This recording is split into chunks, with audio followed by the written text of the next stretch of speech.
Our story starts with a guy accusing the main character of poisoning a woman named Maria. His first reaction is to draw his sword. Our girl's name was Bianca. She had deep blue eyes and striking blonde hair. She confirms his suspicions, saying she got rid of the girl and knew that now everything would go back to the way it was supposed to be. But his expression goes absolutely terrified at her answer. Even so, Bianca keeps telling Ricardo to get his head straight because she was the woman who was supposed to be with him. He just couldn't see it because he'd fallen for that second-rate girl. Then close to his ear, she whispers, asking him to let her save him. But his first reaction is to draw his sword and say no, because actually he was the one who was going to do that for her. His words excite our main character, who hadn't understood the trap she was walking into.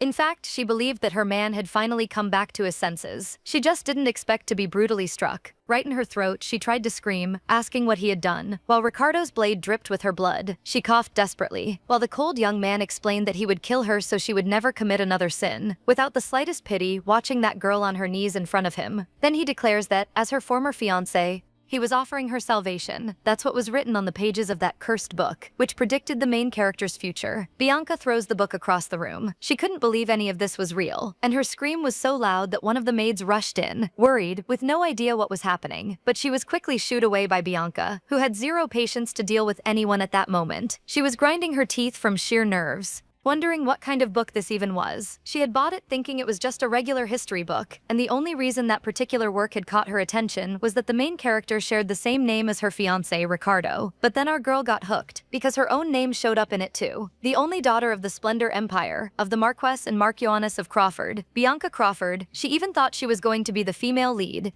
But what happened was very different. In that story, Bianca was the villain, and she ended up being beheaded. Sometime later, outside the palace, surrounded by a beautiful garden and plenty of food, the girl asks her fiancé if the day isn't lovely for him too. Ricardo Weinkaiser agrees. Without much enthusiasm, he was gorgeous. He had a face that matched his broad shoulders and long legs perfectly, and he wasn't just the heir to that duchy, he was also a highly respected knight.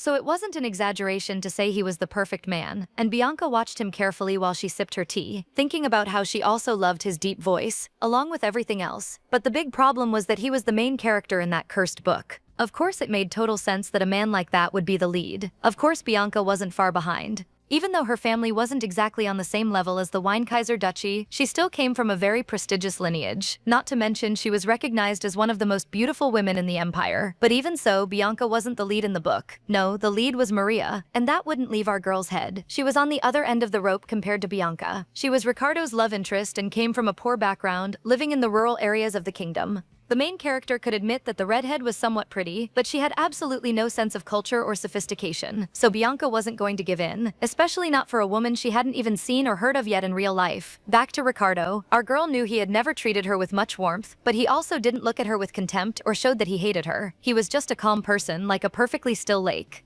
The thing is, the book portrayed him as a passionate man. He smiled and twirled with Maria on those pages, something he had never shown Bianca during their time together. And she had to sit through scenes of the two of them having an intense love life in that wretched book. Being who she was, she read it over and over to analyze every detail. Any other noble woman in her position would have fainted from how steamy the descriptions were.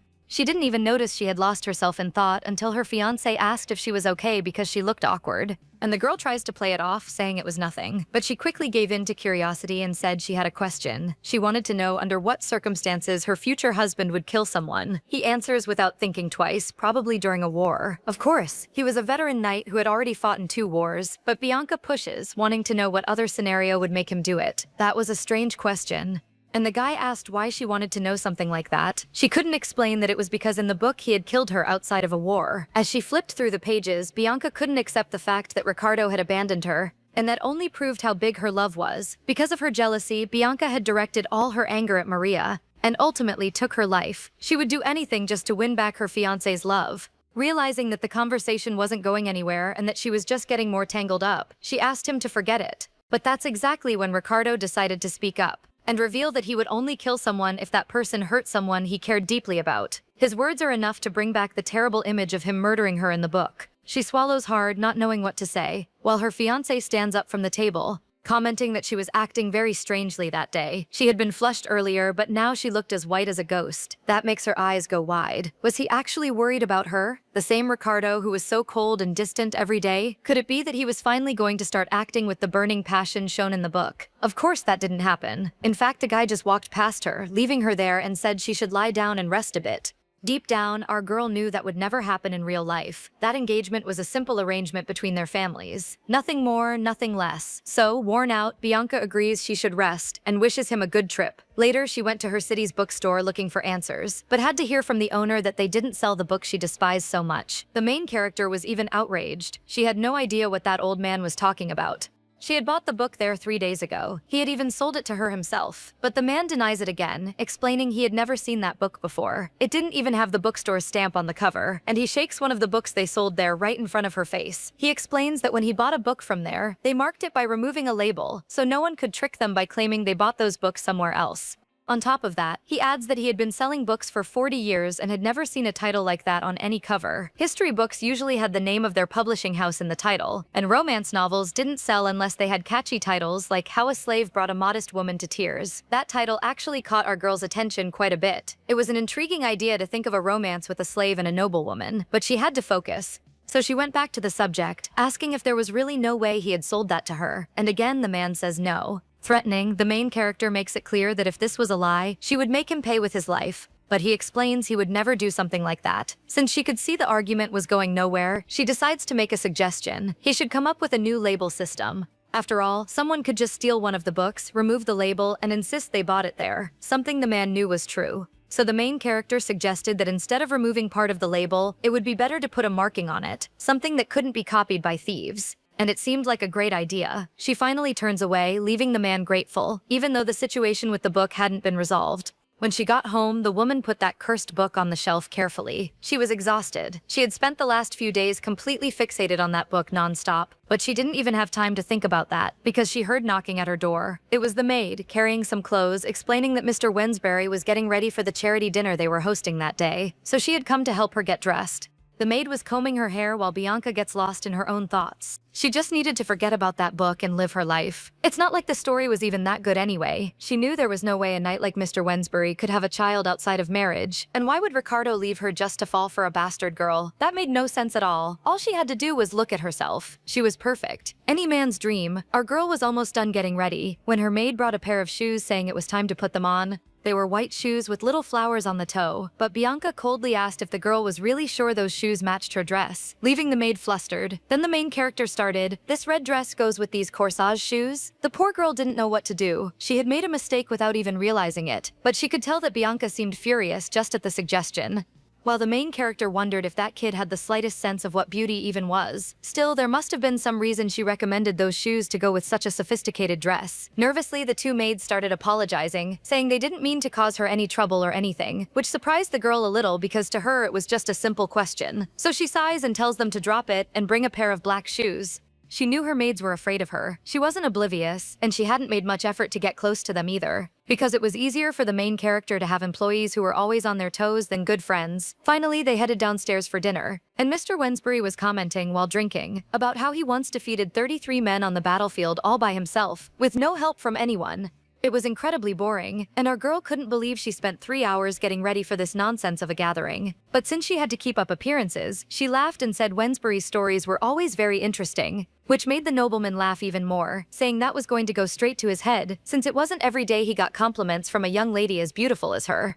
In a way, she found it interesting that he had defeated more and more enemies of the Empire. She wanted to know how many more he could take out in his next battle. But the man laughs, saying his glory days were behind him, and comments that the new star of the Empire was Lord Weinkaiser, who says that's very kind of him. Apparently, Wensbury was very jolly because he burst out laughing again, telling the boy not to be so modest. He even remembered him when he was younger. Completely changing the subject, he asked when the two of them were planning to get married, to which Ricardo responds eventually, but Bianca was impatient. First they had to wait for her debutante ball to pass, then they had to wait for him to come back from the war, then she waited for her 20th birthday, hoping he would propose. The problem was that 3 months had already passed since then, and Ricardo hadn't made the slightest move toward anything related to their engagement. Even so, there he was, insisting that their families had made a promise, and the two of them had to honor it. It wasn't romantic at all. The girl knew that. She knew that marriages between noble families were more like symbols of mutual trust and alliance than the result of true, deep love. The problem was that her feelings for Ricardo were real and almost deep. Thinking about this, on the way home, she asked if the two of them could talk, explaining it was about the topic they'd touched on at dinner, their marriage. As always, the guy seemed completely uninterested in anything she was going to say. Even so, the main character goes ahead, explaining that since she'd need to prepare a lot of things, it would be good if he gave her an estimate of when he was going to ask her. But the guy responds with a snarky comment, leaving her frozen with embarrassment when he asks if they were actually going to get married. But the answer isn't satisfying at all, because the guy just says probably. She couldn't believe he was actually saying that. That's when she remembered what she had read in the book and said the exact same thing. You said you were going to marry me. Ricardo kept the same blank expression when he said that all he'd said was that, since their families made a promise, they would do their best to honor it. But for her, that meant they were definitely going to get married eventually. Then came the bomb. They weren't going to get married. Not anymore. In fact, the two of them were going to break off the engagement.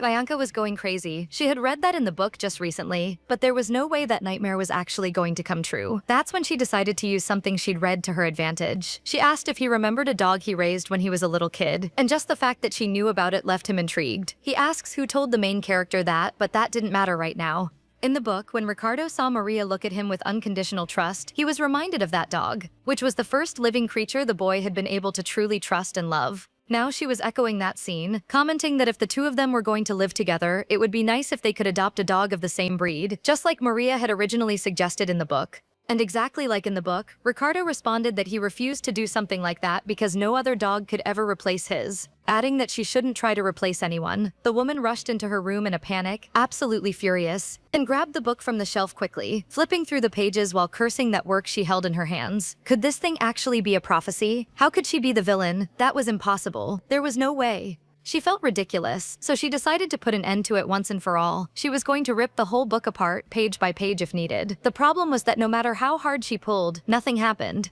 Which wouldn't be a problem because if that was the case, she could just burn it, so she threw the book into the fireplace in her room. A minute passed, then 5, and then 10. Something was very wrong with that book. It wouldn't burn at all. It was completely intact. So she pulled it out of the fireplace, cursing at it on the floor. It almost looked like it had come out cleaner than when it went in. If that book was right, Maria and Ricardo would meet on St. George's Day. Then they'd fall madly in love with each other, and she would just be another obstacle in the middle of that romance. But our girl didn't want to die. She couldn't die. She was a person with beauty, fortune, and a very high social status. So why did she have to be the one at a disadvantage here? She had to find a way out of this mess. Sometime later, she heard knocking at her door while reading that wretched book. It was the maids, there to help her get ready for the day. In the book, Bianca was a selfish little girl who was certain Ricardo was madly in love with her. She was an extravagant woman who believed she was the most beautiful woman in the world.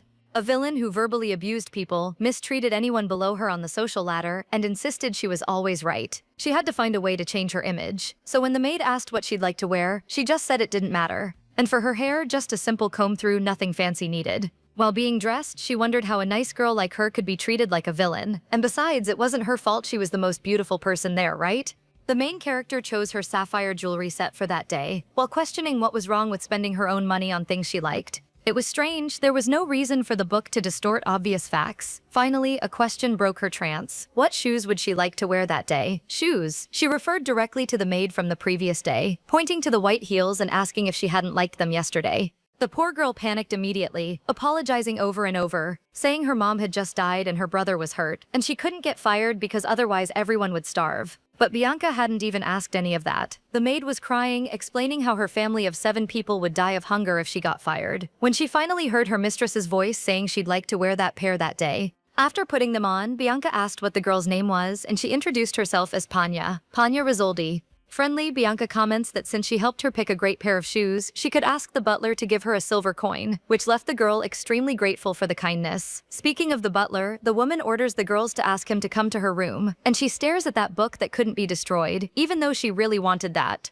The butler finally enters the room and asks if she had called for him, which she promptly confirms, explaining that she needed him to look into someone's background. Her name was Maria Valona, a common girl from a city called China. He didn't know the reason for the sudden interest in a commoner, but simply asked what his mistress wanted him to find out. First, Bianca explains she needed to know if the woman actually existed. Then she'd like to know her age, what she looked like, whether her mother was really sick, and whether she was planning to move to the capital. She wanted to find out everything she could, but above all, she needed to know what her connection was to Mr. Wensbury. In the book, she was introduced as his daughter, so she had to find out if that was true or not. After writing everything down, the butler asks if he could be of any more help, and the girl remembers a topic that didn't quite connect to what they were discussing, asking if he had ever heard anything about her reputation.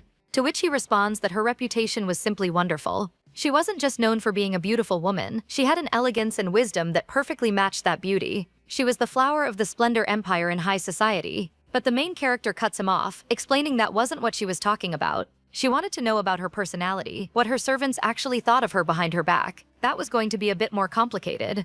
The man had to pull a bit of a Pinocchio, and answered that everyone loved the girl, knowing full well that was nothing but a good lie. But the main character preferred not to push it, so she just dismissed the man. But before he left, she remembered Panya, asking him to give her a silver coin, which makes the man comment that the maid must have done something very right to deserve that, and Bianca explains that's pretty much it. She could almost hear the maid's voice echoing in her head, saying not to fire her because her mom had died, her dad had a hurt leg, she was the only one in the family who could work, and her 5 younger siblings were starving. Remembering that last part, our girl asks that some leftover bread be sent for her to take home, and so the butler says goodbye, leaving the girl alone with her thoughts and a lot of stress. She knew her personality wasn't exactly lovable, but what could she do? Was she really going to become the cruel villain like in the book? Suddenly, something caught her attention, an intense glow. The book was shining, glowing, like a clear sign of magic, and this makes our girl jump and curse every word she knew from the shock. She stayed huddled in the corner of the room until the glow slowly faded, and she returned to her senses to see what had actually happened. So she picks up the book with trembling hands, afraid it was going to explode.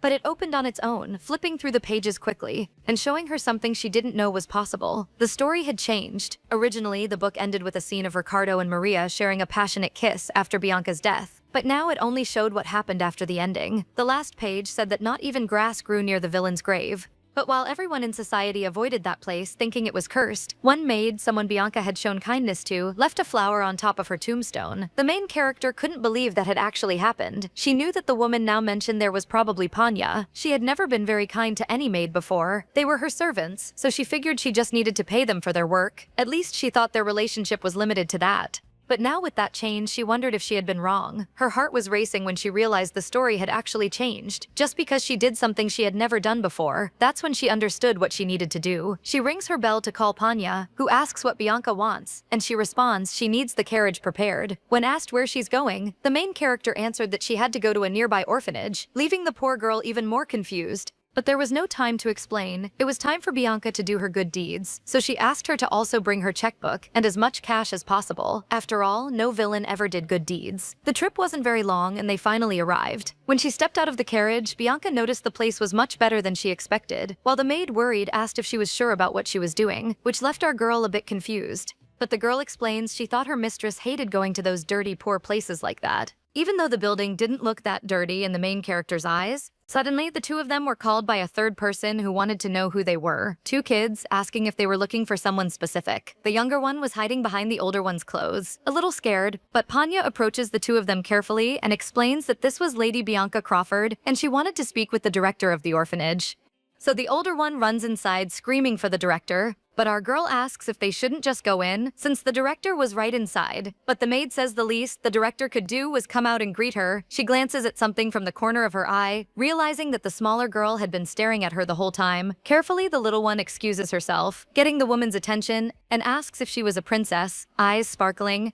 Again, the maid introduces her boss as Lady Bianca Crawford, but the little one insists that the main character was very pretty, so she wanted to know if she was sure she wasn't a princess. If you thought about it, her position in the empire was kind of like that of a princess. So she answered that she was almost one, which got the little girl very excited. Our girl just didn't know why she had said that, which would now give the girl another idea, who grabs her hand quickly, telling the woman they needed to go inside, which makes the maid a little nervous. Who did that little girl think she was, grabbing her mistress like that with those dirty hands? Bianca had also noticed the dirt on the girl's hands, but for some reason, she didn't mind it one bit. Finally, inside the director's office, the woman asks what had brought such a fine, noble woman all the way there, to which she responds that she had come to sponsor the orphanage.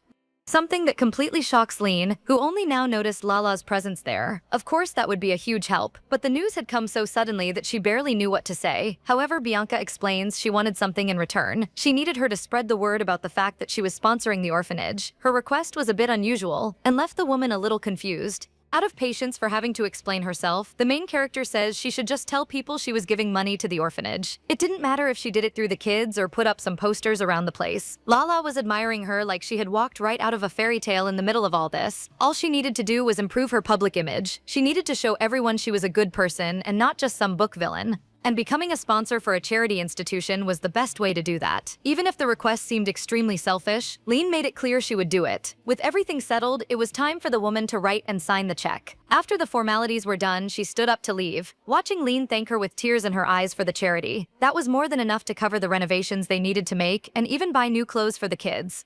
She had no idea how to repay this kindness, but to Bianca, this was nothing. It was basically the price of 3 random dresses. But the woman felt very lucky and made it clear she didn't need to worry because she would spread the word about her good deeds. That's when she noticed something had shifted in the air. The main character had frozen because she had run into someone she definitely hadn't expected to see there. Ricardo, who was looking at her with deep confusion, asking what she was doing in that place. All the girl managed to say was Ricardo's name out loud, but he just repeated the question. "What are you doing here? You have no reason to be here." His contempt makes her heart race immediately. Seriously, what did he think of her? Why was he so angry that the two of them had crossed paths? What did he think she was going to do to an orphanage? But the main character didn't even have time to answer, because Lala jumped in front of her to defend her. The little girl was angry and swore that if he kept talking to her like that, the two of them were going to have a problem, because anyone who talked that way to the princess was going right on the naughty list, even him. That was impressive, since Bianca had spent her whole life being protected by various knights. But the truth was, she had never felt as safe as she did in that moment. The little girl kept calling Ricardo stupid and didn't even give him room to speak. So, going along with the little girl, Bianca suggests that unless he really wants to end up on the rude list, he'd better back off once and for all. A little while later, when the two of them were alone,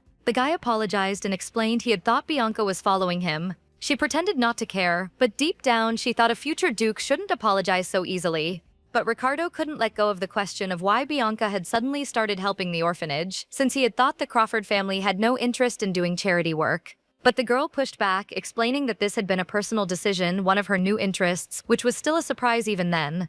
The main character comments that since Lala called him by his first name, it seemed like he visited that place pretty often, which our boy confirmed, explaining that the kids didn't even know he was nobility, which perfectly explained the simple clothes he was wearing there. Actually, to those children, he was just a random knight who taught the boys how to fight. He explained that there were some commoners who joined the Order of Knights, and even if they didn't reach very high ranks, could at least earn a decent salary to live a more stable life. And that seemed like an excellent plan. Ricardo wasn't just giving money to the orphanage, he was teaching the boys to fend for themselves, which would probably be more useful in the long run. Plus, since he was a top knight of the Empire, his students would certainly be very qualified in the future, not to mention that a letter of recommendation from the Duke would guarantee they could get into any cavalry they wanted. Curious, the girl asked if the girls also learned to use swords, and the boy explains that he taught those who showed interest, even though it wasn't that easy for women to become part of the cavalry, and since they knew that, almost none of them showed much interest actually. But in that case, the future for those girls was very limited. Even the guy himself didn't really know what happened. He had just heard the director mention that they ended up either getting married or going to work on the streets once they were older. And since they didn't have any very relevant skills, they always ended up in terrible jobs. Our girl could even picture Lala with red hands from the cold, washing clothes in the middle of winter to scrape together some money. And that image made her chest hurt intensely just thinking about it. She couldn't understand how anyone could do something like that to a child, especially one as adorable as Lala. Still, even more than that, she couldn't understand why she was so worried about a little girl she had just met. Even so, she comments that it wasn't fair for the boys to have a chance while the girls were left hanging like that. But Ricardo pointed out that becoming a knight and learning to handle a sword wasn't as simple as it seemed. Because in the end, being a knight meant going to war. And going to war was brutal. People died, places turned to ruins, and no matter where you went, you could hear desperate crying echoing everywhere. Bianca had never heard such heavy words come out of her fiancé's mouth. But there he was now, admitting that he remembered that horror very vividly to the point of having nightmares about it sometimes. The guy's eyes went so empty in that moment that it looked like he might disappear right there. And the main character had never seen him so vulnerable before, which was truly striking. That's when he confessed that he only helped the orphanage to try to make up for his own sins. It was ironic that they were encouraging kids to become knights, even knowing all the horrors of war, but that was the only skill he could offer. The girl moved closer slowly, wondering if he had been suffering alone this whole time. Even during the moments she felt completely ignored by her fiancé, there was no way she could have known what his life was like from his own perspective. She gently takes his hand. She didn't want to lose him at all, and a bit awkwardly confessed she didn't know what to say, but her thoughts were racing. While holding Ricardo's hand, totally nervous, the girl felt she needed to find some comforting word to say. Luckily, our boy was the one who spoke first, calling her name and wrapping his hand around hers more firmly, which instantly made her go red as a tomato. The guy thanked her, a sincere thank you, which left her even more flustered because this had never happened before. It was the first time she was hearing those words of gratitude come directly from his mouth, directed at her. No matter how much she had tried to become his duchess in the past, she couldn't get the guy to say those things to her. For the first time, he admitted he had started seeing Bianca differently, discovering a side of her he hadn't known. And being perfectly honest, the girl comments that this had been the longest conversation the two of them had had since the day they met. He stands up and extends his hand to the noblewoman, inviting her to leave. Of course, they had held hands before, but she had never felt this much warmth coming from the guy. Before saying goodbye, the girl comments that Mr. Wensbury was going to throw a ball soon, and the invitation would arrive by the end of the day, and Ricardo promised he would be there to take her. As he opened the door, the girl's heart was nearly jumping out of her chest from all the anticipation, and our boy calls her suddenly, commenting that she was a bit flushed and asking if she had a fever by any chance. If she didn't have one before, she certainly did now. Nervous, the main character steps back, saying everything was fine and she must have just spent too long in the sun, but he didn't need to worry. Then she ran down the hallway to hide it. Ricardo was looking directly at her, not staring into space the way he usually did with that disinterested look that almost always occupied his face. This time his eyes were fixed on her without a doubt. As she ran, her heart was pounding frantically, and the girl wondered if that was a good sign or a bad omen of what was still to come. Days later, on one of her carriage rides, the girl let out such a deep sigh that Panya asked if something was wrong. She tried to play it off, saying everything was fine, but in reality, she had received the detailed report she'd asked the butler for about Maria the day before. It turned out the young woman really did exist, although the butler hadn't confirmed whether she was actually Mr.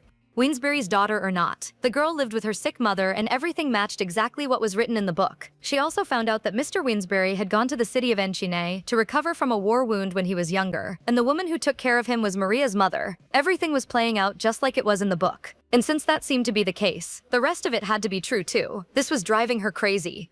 Did that mean she was really going to die and couldn't do anything about it? She got so lost in her own thoughts that she didn't even notice when they arrived at their destination. The carriage stopped right in front of the city's bookstore, and the girl was greeted with a big smile by the same young man she had already met before. She was surprised he was waiting for her return, but the man explains he had changed his label system just as she had recommended. He didn't know if it would be very effective, but he had a really good feeling about it. Bianca didn't pay much attention to that and just said she was there to buy another book. In response, he asked what she'd like to read. So the girl explained she needed books about war injuries, panic disorders, psychological treatments, and that sort of thing. And her passion for such deep subjects made the attendant laugh. She had zero patience and told him to bring everything available on those topics. She could buy the entire bookstore if she had to. While he was gathering the volumes, the girl noticed a specific book on the shelf. It was The Journey of the Dandelion Princess. She thought of Lala right away. The little girl loved princesses and had even saved her from Ricardo, so she had a great idea. It would be a perfect gift to thank her for that kindness. So Bianca calls for the guy, who was already exhausted from stacking so many volumes, and asks him to wrap up all the fairy tales they had available, which left him in complete shock. When she got back to the orphanage, she ran straight into Ricardo again, who commented that their paths had crossed once more. She asks if he really went to that place that often, and our boy explains that unless he had a major commitment, he usually stopped by 2 or 3 times a week. After all, his students needed practice. But the Duke was curious to know why she was there, and the main character explained she had brought some books as a gift for the children. In reality, she had brought an entire library in that carriage, but to her it was nothing. So the guy decides to call the kids to help unload, while Bianca just stood there completely mesmerized, staring at him, watching the drop of sweat slide down to his neck, and trying to pull herself together in front of that gorgeous man right in front of her. The boys arrived quickly to help empty the carriage, super happy and thanking the noblewoman nonstop, until Lala came running to find Princess Bianca, being warned by her friend that she was going to fall if she kept running like that. And sure enough, the little girl crashed right into her princess's skirt. Excited, she asked why the main character hadn't told her she was coming, saying that as soon as Nicole told her she was there, she ran all the way to the garden. A bit awkwardly, the girl explains she had just arrived, so the little one hadn't missed much. Lala seemed enchanted with the main character and showered her with compliments about her beauty. Apparently, our girl wasn't very used to kids, because she just answered that she knew she was pretty.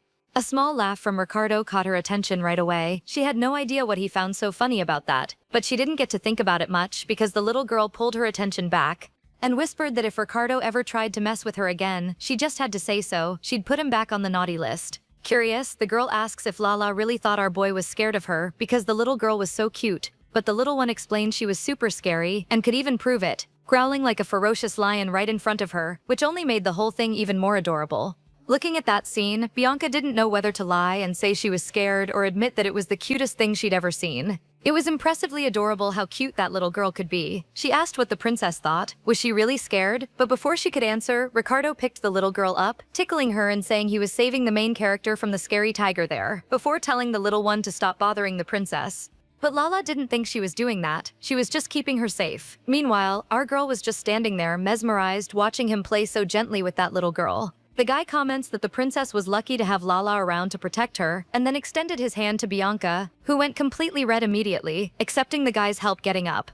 Seeing the two of them like that, the little girl commented that she had seen something like this in fairy tales, where the knight saves the princess. So apparently Ricardo wasn't a villain in this story. Delighted, she asks if the two of them were going to get married soon. The problem was that the princess in front of her was actually the villain. And for villains, the only possible fate was death. But Ricardo responded that maybe they would, and asked if, when that happened, Lala would come to the wedding, which she immediately confirmed. But Bianca had no idea why he had said something like that. Nicole calls her friend, telling her the main character had brought books for them, and there were even princess stories, which got the little girl excited, who ran off quickly to see the new arrivals. With the two of them alone, the main character asked why he had said that silly thing. But to Ricardo, it wasn't a big deal, and he questioned if it was forbidden to say something like that. After all, the whole country knew this marriage was going to happen. But the girl pushes back, saying she thought he had no interest at all in marrying her. Every time they had discussed it in the past, the guy stayed neutral, just saying maybe or who knows. And it's not that he had a careless personality, he just genuinely didn't care about marrying her.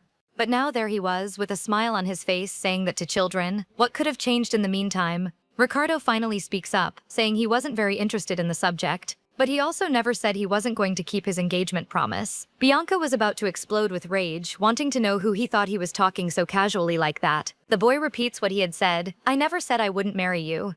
And our girl tries to find the right words to fire back. But she's interrupted when the little girl comes back into the garden, screaming for your majesty. Lala was holding the book in her hands and really wanted the princess to read it to her. Trying to be nice, the woman explains she was a little busy right now, so the little one could read it herself. But the little girl explained she didn't know how to read, which completely threw Bianca off. She crouches down to try to understand the situation and asks why she couldn't read. But Lala didn't know how to explain it, so she just said because she didn't. Trying to help, the guy kneels in front of the girl and suggests she ask her friend Nicole to read the book for her.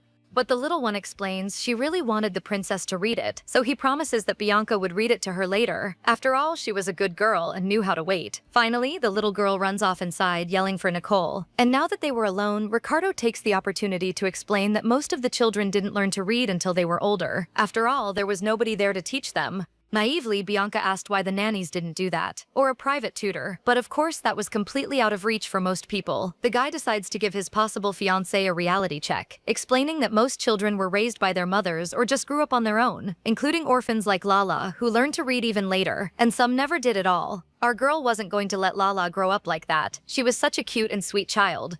How could they expect her to grow up on her own? What was she, grass that didn't even need water? That made Bianca realize that was why she couldn't quite understand what the girl said sometimes. Her thoughts weren't very logical because she couldn't read. She was so focused on the little girl that Ricardo had to call her attention to come back to the topic of their marriage. But the main character had bigger priorities. The education of those children was certainly more important than their relationship. The boy is a little shocked and asks if she hadn't once said she hated children. But that wasn't quite the case, which surprises our guy a bit. A little awkwardly, Bianca explains she just didn't approach them first. She always waited for them to come to her. He was so shocked by her interest that he ended up getting too close. She didn't know what the boy was doing, but she had gotten a little nervous with all that closeness. Trying to change the subject, the girl stutters, saying she was going to talk to the director about increasing her donations a bit so they could hire a teacher. So she runs inside with Lala, leaving Ricardo surprised. He had understood that she was a completely different person from the reality he thought. Finally, it was time to leave. But there was a problem. The main character's horse absolutely refused to move, and the coachman asked Bianca what to do, as if she actually had a good answer for that. Another carriage passing by noticed what was happening, and its coachman asked what the problem was. So Bianca's driver explains the horse wouldn't budge, and was probably exhausted from hauling all those heavy books, which was a very bad sign for her. Until the door of the carriage next to them opened, revealing Ricardo, who said he could take Bianca home to the Crawford estate. It was a surprise that that car was part of his fleet, but she quickly understood he had probably asked for a simpler ride to avoid drawing attention from the kids. The coachman is grateful, but when he turns around to say something to Bianca, she's glaring at him furiously for not even asking if she would accept the ride. Now there was no turning back, so head down. The girl apologized for the trouble caused. The trip between the two was silent and awkward, until Ricardo finally broke the ice by commenting on all the books in the carriage. Dryly, the girl explained she liked to read a lot, and he had already heard those comments about her reading habits. But military manuals, books about war trauma, and soldiers after combat were a little different from what he imagined she liked to read. So he commented that they were pretty interesting titles, since it was unusual to think of a high society lady who liked reading about war and corpses. But his comment just made her even more nervous, knowing she shouldn't have gotten into that carriage. Before he could even suggest anything, the girl was already making it clear she had only bought those books out of academic curiosity, and it had nothing to do with him, which wasn't exactly what Ricardo was going to ask, which made the atmosphere between them even more awkward and heavy. And the poor girl spent the rest of the trip home mentally scolding herself for that. When she finally reached her destination, Ricardo was alone in his office, settling back into his routine. He was secretly happy because he had seen a new side of Bianca that day. Before, he had seen the girl as a beautiful but still cold woman, driven by power and very arrogant. On top of everything, she was his fiancée, destined to marry him just to inherit his lineage because of a promise made between their families. But now he couldn't believe the main character truly hated children. Flashbacks of the past come to him at that moment. A beautiful little girl was getting messy with the cake in her hands at a party. The nobles around them were laughing, thinking she was so cute. And Ricardo was also happy next to his fiancée, until he heard her murmur with disdain that it was a complete mess. That had surprised our boy negatively at the time. Bianca's face was cold, as if she disapproved of it completely. Of course it was a mess. It was a cake being squished, but kids did that sort of thing. When she noticed she was being watched, she asked what his problem was, but she didn't get anything back, just a cold look from Ricardo, who was already distant in his own thoughts. He had once dreamed of this life, living happily ever after with an amazing woman and an adorable little child. He wanted to hand off his heir title to the Weinkaiser Duchy and live peacefully in a quiet place with his family. But the reality was that nobody else could take that position from him. He couldn't just abandon his responsibilities and go live in the countryside. So at the very least, he wanted to build a happy, peaceful family, and that was his one remaining wish, to survive the horrors of war. But he knew that would never happen while he was with Bianca, because even if they got married, she would be more interested in her title as Duchess than her role as a wife. Or at least that's what he thought until that moment. Now, the idea he had of Bianca was different. He remembered her saying she didn't hate children. He remembered the books she bought and how she didn't know what to say to comfort him, but she was there for him anyway. She had truly changed. No, it wasn't that she had changed. She had always been a good person. She just didn't show that side to the people around her. Every time he imagined his future family, the face of his wife was like a blur. But now things were getting clearer and clearer. It was Bianca. Bianca was Ricardo's chosen one, by his own will. So our boy decided it was time to start planning that wedding once and for all. Meanwhile, Bianca had finally received the detailed report about Maria from her butler. The girl was a beautiful, kind, pitiful young woman who stayed cheerful despite the difficult circumstances of her life. It must have been very hard growing up without knowing her own father, and she had probably faced a lot of poverty and judgment throughout the years. But from the very beginning, she had done her best to overcome those barriers. No matter how much she studied, her job options were limited to domestic service for noble families, so her financial situation hadn't improved one bit. And to make things worse, her mother had worked so hard she ended up getting sick. God had truly given her a very difficult fight to face. Even so, Maria fought hard and cared for her sick mother, always with a smile on her face. While reading that, Bianca couldn't understand why she was destined to destroy a girl who needed so much help. She reminded her a little of Panya, who had to take care of her father and younger siblings, and also brought to mind Lala, who was always smiling. But it was exactly that parallel that made our girl so anxious. How could such a sweet and innocent person like Maria turn into the villain of the story, steal Ricardo's heart, and threaten her own life? Just remembering that cold blade in her destiny made her throat hurt. Staring at that report, it became even more confusing for the main character to decide what to do with her archenemy, whom she hadn't even personally met. She couldn't kill her, but she also couldn't help her much. Fortunately, to distract her, the day of Wednesbury's ball arrived, and the people in the ballroom simply couldn't take their eyes off Bianca, who was stunning, as always. The girl greets Lady Evelyn, saying she also looked lovely, but the lady pushed back, saying that no matter how much she dressed up, she would never come close to the natural elegance of Miss Crawford. Our girl smiled politely at the compliments received, but she knew it was pure flattery, since she could tell from the woman's expression that something was genuinely bothering her. That's when the lady commented that she had heard Bianca was very engaged in several charity works, but she found the news strange because she didn't think that was a Crawford family interest. After all, they had much more practical values. So when she found out it was the girl's own idea, she praised her, saying the young lady had a heart of gold. It seemed Leanne had kept her promise and was efficiently spreading the rumors about her kind heart. And the main character could only hope the gossip would keep going and more people would know how kind she could be. Evelyn also comments that Lord Weinekaiser was a very lucky man to be engaged to a woman as good as Bianca, but she was modest, answering that she didn't think she was all that. And speaking of the fiancé, Ricardo approaches the two of them, politely greeting Lady Evelyn, who immediately praises him, saying he looked spectacular that day. After exchanging the usual pleasantries, the woman decided to leave the two of them alone, wishing them a lovely afternoon. As soon as she walked away, the gossip flew fast among the other noble women in the ballroom, even faster than the main character herself expected. The thing was, her fiancé had also heard some things, some specific rumors. He had heard that in addition to helping orphanages, the girl was also offering assistance to homeless shelters and retirement homes, which made her smile from the corner of her mouth, explaining it was simply a new personal interest. But he remembered that at the shelter she had said her only business was helping orphanages. So our boy wanted to know why she was so interested in doing all these good deeds out of nowhere. You could see from the sparkle in Ricardo's eyes that he wanted to truly understand what was going on, visibly curious about this sudden change. But that only helped the main character's plan even more. She explains naturally that she had a lot of money to spare, and also he should know one thing. She had always been a good person. This was her chance to make that very clear, not just to Ricardo, but to everyone there. The guy was caught off guard and ended up blushing like a tomato, before responding that apparently he didn't know her as well as he thought. Friendly, he extends his hand to the girl and invites her to dance. That was absolutely new. What had gotten into him? The Duke didn't even like dancing, and he had already done it earlier that same afternoon. Of course, Bianca wasn't going to turn down an offer like that, so she accepted the invitation despite the initial shock, handing over her hand gently to the guy. The noble women around them immediately started commenting on the moment. They thought the couple was a perfect match, truly. He guides the girl with extreme gentleness, and the violins follow their rhythm. That was Bianca's favorite music, which only helped improve the mood between them.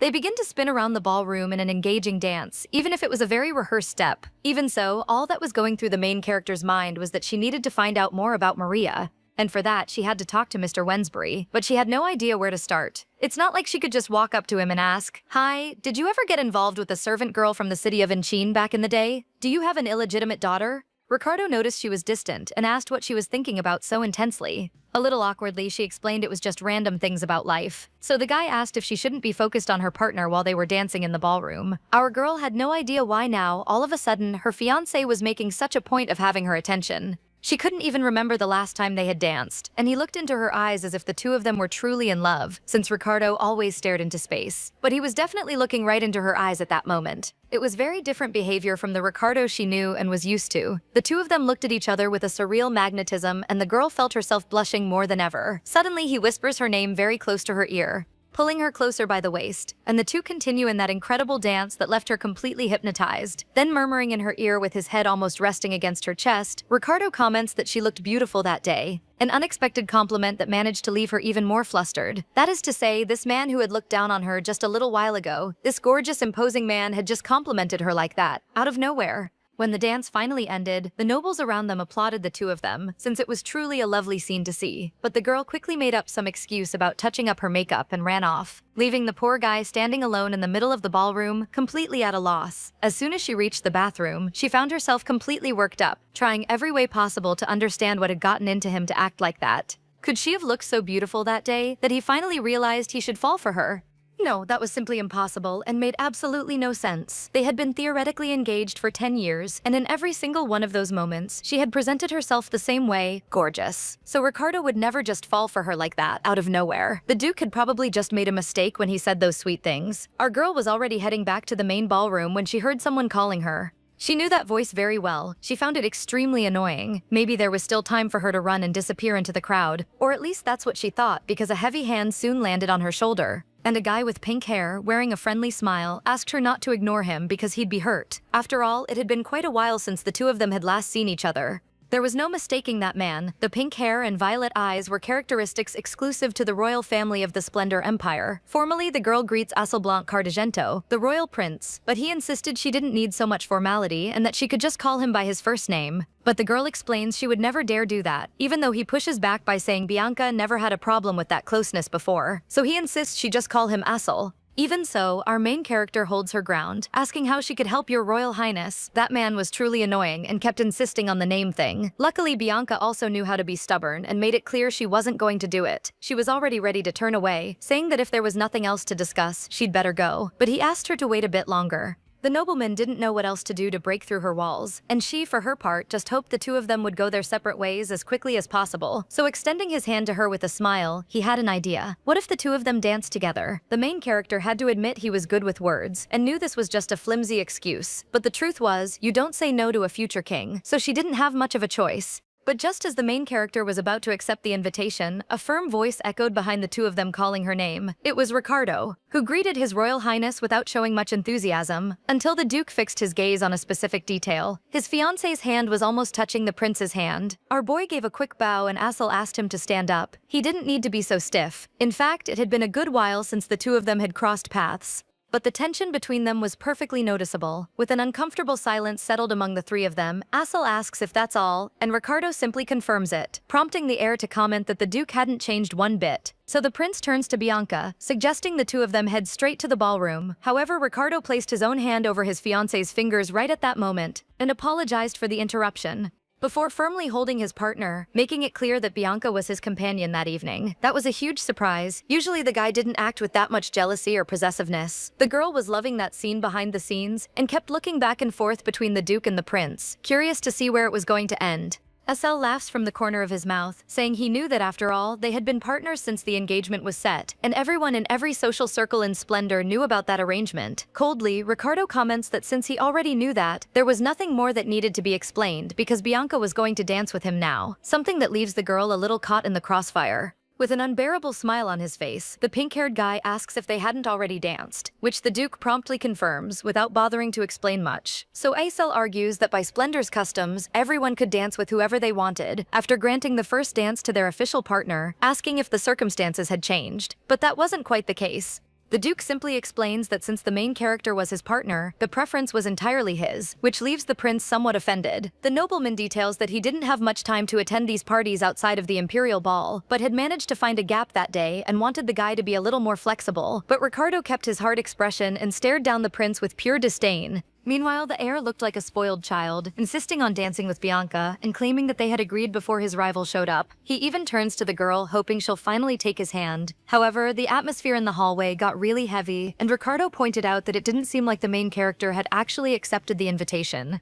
Assel was already starting to get heated when he said she had been very close to accepting, and the other guy just hadn't seen it because he didn't want to since their fingers had even touched. But the Duke was acting like he didn't understand the situation. The two of them turned together to the poor girl, hoping to get a confirmation, and she found herself more lost than ever. The main character didn't even know what to say. After all, this whole fight over a simple dance was completely surreal. Luckily, a voice from the hallway called for His Royal Highness, which stressed him out even more with the interruption. It was his personal escort, warning that it was time for him to head back, even though the nobleman felt like he had just arrived. In reality, it had been exactly 53 minutes since the prince's arrival, and he should have left 18 minutes ago, so it was best to head back to the palace to handle all his royal duties. Relieved by the interruption, the couple bows before the prince in farewell, saying it was a pleasure, even though the annoyance in Assel's eyes was obvious. So he dramatically turns his back, commenting that he would sacrifice his frail little body for the good of the Empire's security.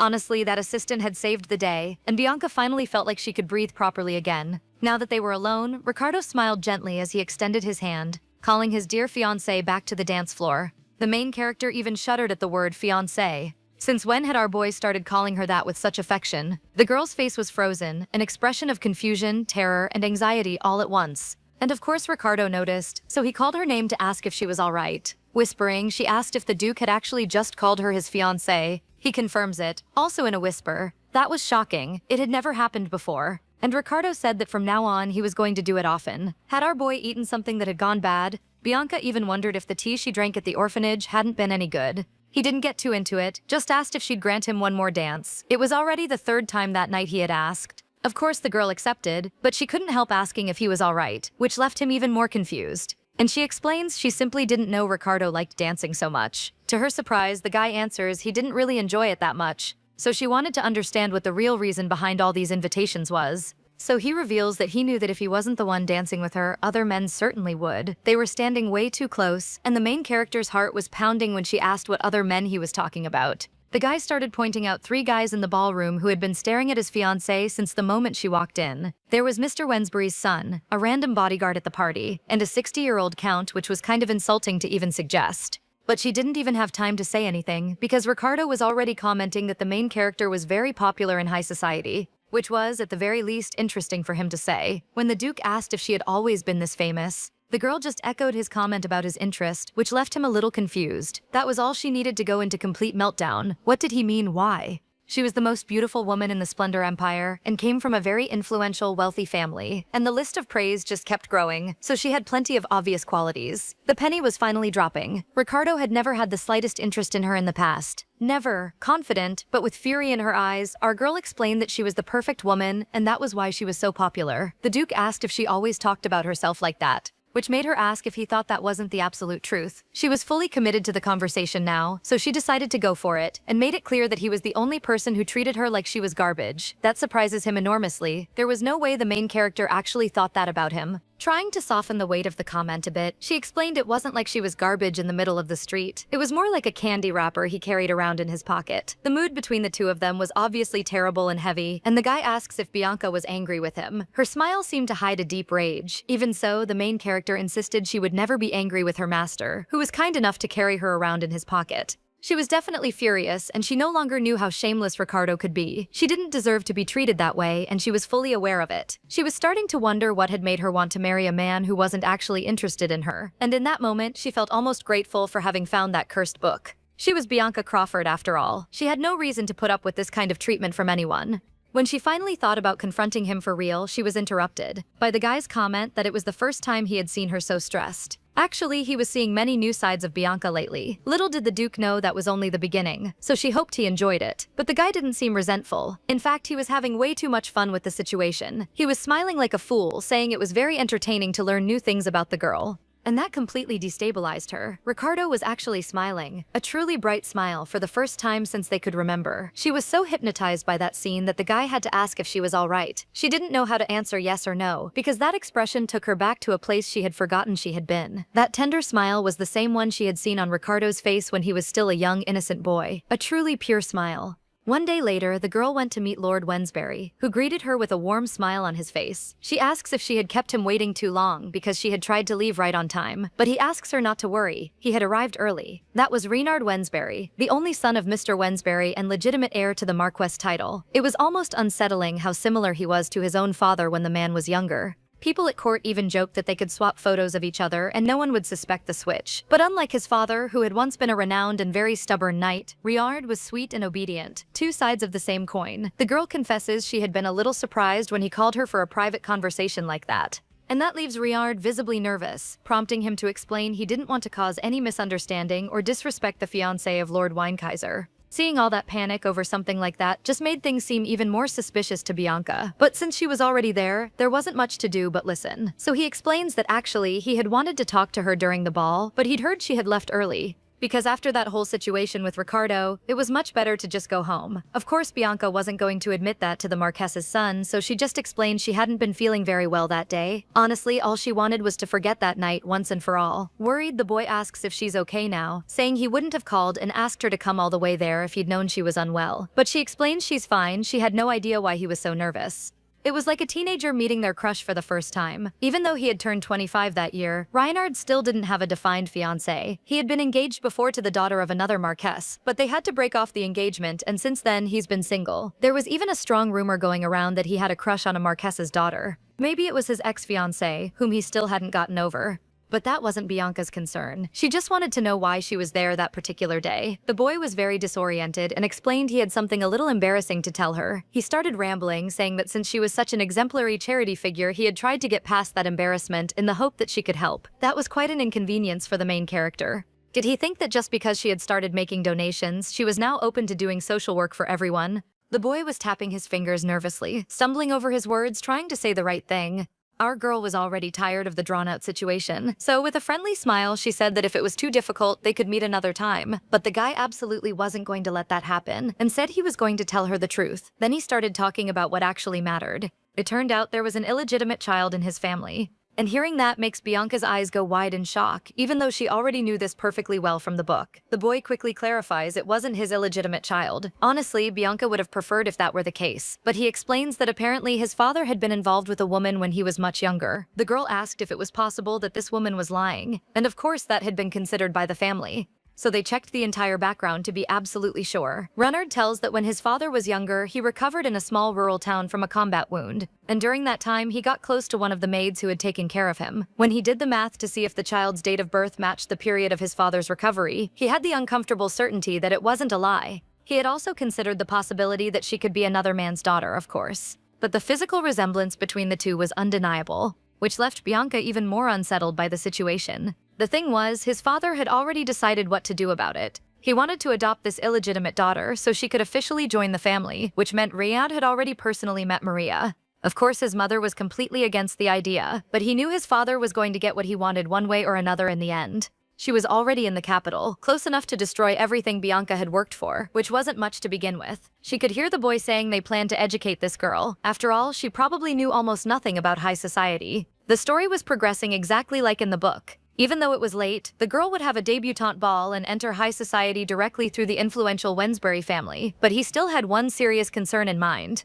And as shameless as it was to ask, he wanted to talk to Bianca in the hope that she could help that poor girl integrate. Wow, the girl froze immediately, and in a desperate move she decided to ask for the woman's name right away. Maybe fate would smile and it was someone else. But to her complete bad luck, Reinhard answered that his half-sister's name was Maria Valona, immediately correcting himself to Maria Wensbury. Her tragic fate was sealed. There was nothing left to do to escape. That cursed story was going to drag on very slowly and lead the main character inevitably to her beheading, without a doubt. When she got home that night, the girl simply couldn't sleep, staring at the book in complete desperation. What could she do to turn the situation around? At this point in the plot, Ricardo and Maria were certainly going to meet very soon. And once that happened, it would be her definitive end. For a brief moment, she thought about having the girl killed, but she quickly scolded herself just for considering such cruelty. That was exactly the kind of attitude that had led to her cold execution in the book. Besides, if she killed someone, every single one of her days would become endless nightmares. Above all, even if the romantic connection between the two hadn't been formed yet, killing her was the biggest reason she died in the book, so it would be a very dangerous move.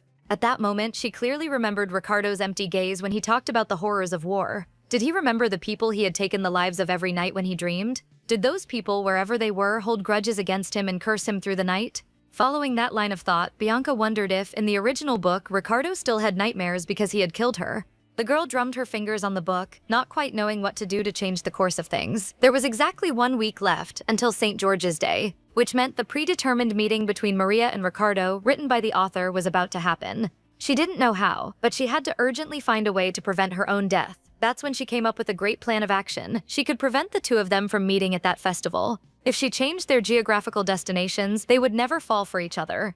So that was exactly what she needed to do. At the end of the tunnel, a real light of hope suddenly appeared for the main character. The next day, she went to meet her fiancé, making him an irresistible proposal for St. George's Day. She was visibly nervous, as she said she hoped that the two of them could spend the whole day together, alone. That way, she could successfully prevent his meeting with Maria. But it was a somewhat sudden proposal for Ricardo, who thinks in silence, a little flushed at that romantic possibility. Being perfectly honest, the main character didn't even know the Duke could make such a cute expression. Then the guy explains he was honored by the invitation, but there was a small problem in his schedule. He had made a prior unavoidable commitment, and the word commitment completely threw the girl off. She jumped off the sofa asking who that commitment was with. Maybe he had already met Maria behind her back. A little wary of her reaction, he asks if the girl really wants to know, which she confirms, desperate to find out every detail of his life. So the guy explains he had promised the orphanage children that he would take them to enjoy the St. George's Day festival, which completely shattered our girl's tragic expectations. This whole Maria business had to end once and for all, or she would lose her mind very soon, taking advantage of the opening from his fiancée.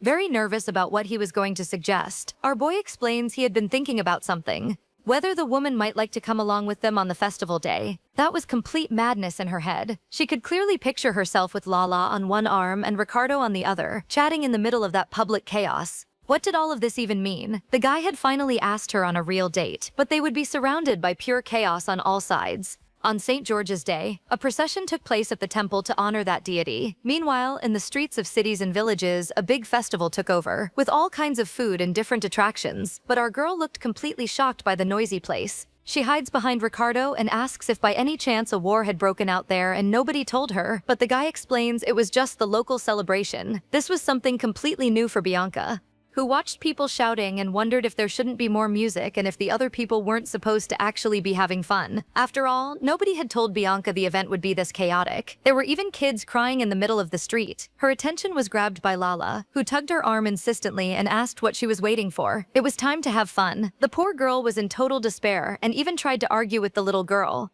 because she didn't feel even a little bit ready to face that crowd. Until she noticed something. Even with all those people, nobody was fighting and everyone seemed to be having a really good time. She had been so overwhelmed by that new environment that she hadn't noticed at first that the people screaming were just vendors selling their products. There were even games to play, and the crying child had stopped the moment someone handed them a lollipop. So this was a legitimate festival. It wasn't a horrible place to be after all. Suddenly, something caught Lala's full attention. She screamed, pointing at a doll there, and calls for Bianca, who was still trying to get used to that strange day. The main character crouches down and asks if the child wants that toy, already ready to buy it for her. Still, she couldn't help noticing that everything in that place was excessively loud and very dirty. She had to play a game to win the doll, and one of the orphan boys who was with them offered to do the challenge, cheered on enthusiastically by Lala. The boy proudly pulls a rat from inside the fence, making the little girl scream with joy while Bianca just watches the scene, completely shocked that she had gotten so excited just because a kid picked up a rat. Still, there was something in the middle of that mess that made up for the whole exotic experience. She stares at Lala holding the doll, thinking that a small part of herself was maybe having fun because if her favorite little kid was having a good day, that was all that mattered to Bianca. In the middle of the main character's internal agony, Ricardo let it slip that he was relieved by the situation, leaving the girl confused by the comment. But he explains that even though it had been his idea to invite the girl, he had still been a little worried considering the things he had already seen in her behavior, because it didn't seem like she would enjoy a popular place like that. However, her recent changes in behavior were noticeable, so he decided to risk the invitation and now felt he had made the right call. He sincerely thanks the girl for coming along with him on that day off, which leaves our girl confused, not quite knowing where all those unexpected compliments were coming from. The moment between the two of them is interrupted by the kids, who ask him to buy them juice because they were dying of thirst. And cheerfully, the guy pats their heads fondly, telling them they could get any flavor they wanted. The main character was even a bit surprised, since she had never seen such soft expressions on the guy's face. Even when a boy asked to mix two flavors together, he didn't mind one bit. A man runs hurrying past the two of them, which catches Bianca's attention right away, and her heart practically jumps out of her chest when she hears someone yell "Stop, thief!" in the distance. The fleeing man quickly panics as a scene forms around him, roughly shoving poor Nicole out of the way so he can escape. The little girl falls right into Ricardo's arms, startled by that sudden push, and other people keep shouting to catch that thief. Quickly, the Duke asks Bianca to watch the kids for him, leaving her somewhat confused by the request. So the guy takes off running after that criminal, and our girl screams for him, worried about what Ricardo would do in the rush. At that exact moment, she realized something very important, so she asked Peter, who was the oldest of the kids, to keep an eye on them for a moment. She hadn't run because she was worried about her fiancé's safety. She had run because the woman screaming for help had a very familiar voice in her memory. She kept running after Ricardo with the absolute certainty that she needed to stop him before the worst happened. She couldn't let the two of them meet there, no matter what it would cost her future. After running a long way through the festival, Ricardo managed to stop the man, pinning him to the ground with a firm shout. The thief was whimpering like a coward, saying he would return the money without complaint, and begging for his life to be spared, while the Duke looked for the real owner of that bag of coins. Finally, Maria arrived at the scene, cursing the thief in anger. She was scolding him, saying he didn't even know what that hard-earned money in the bag was for, and she yells for anyone who wants to hear that it was for the hospital expenses, where her mother was in serious condition. All that bravery of the girl slowly faded away. When the girl noticed who the imposing man standing over the thief was, her eyes sparkle intensely when she sees Ricardo pinning down the man who had stolen all her charity money, and the two of them exchange brief, deep gazes. A little flustered by the situation, the young woman thanks him for the help, and the Duke simply extends the bag of coins toward her, asking if it was really hers, which the girl confirms with relief,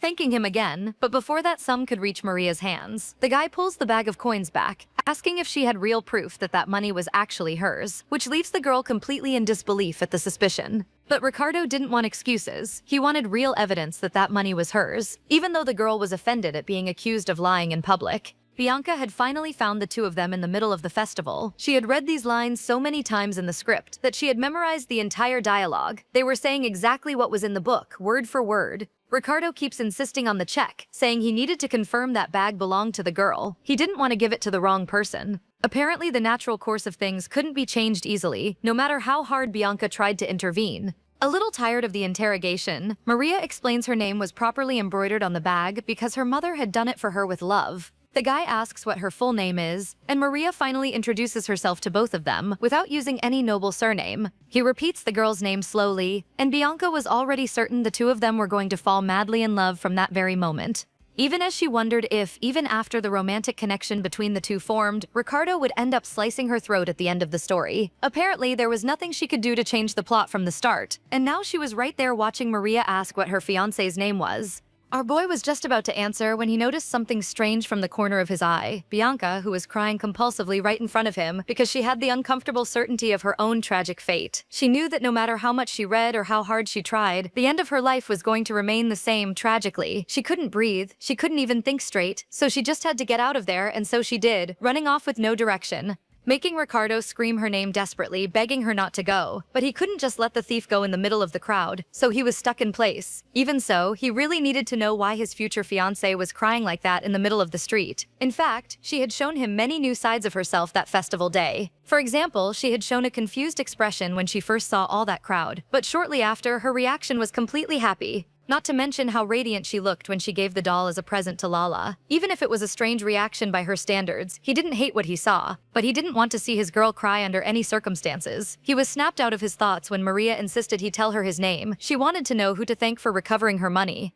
Completely cold, the guy just says that wouldn't be the least bit necessary, even though she wants to insist. Without much patience, he says that if she truly wanted to repay someone, she should just pass the kindness forward to someone else in need. His words leave her deeply impressed. He was a man with absolutely no vanity, it seemed, which was hard not to find wonderful. The trip home was silent and tense, until Panya asked if her mistress was all right. She wanted to know if something serious had happened at the festival, because she didn't look well at all. But the girl changed the subject, saying she was fine and just felt a little scattered. Worried, the maid asks if it would be better to cancel the plans she had the next day, but our girl didn't even know what the maid was talking about, until she explained that the Marquess's daughter was going to visit the palace. She hadn't even remembered that was already the next day, which was a shame because she would have to keep those plans at all costs.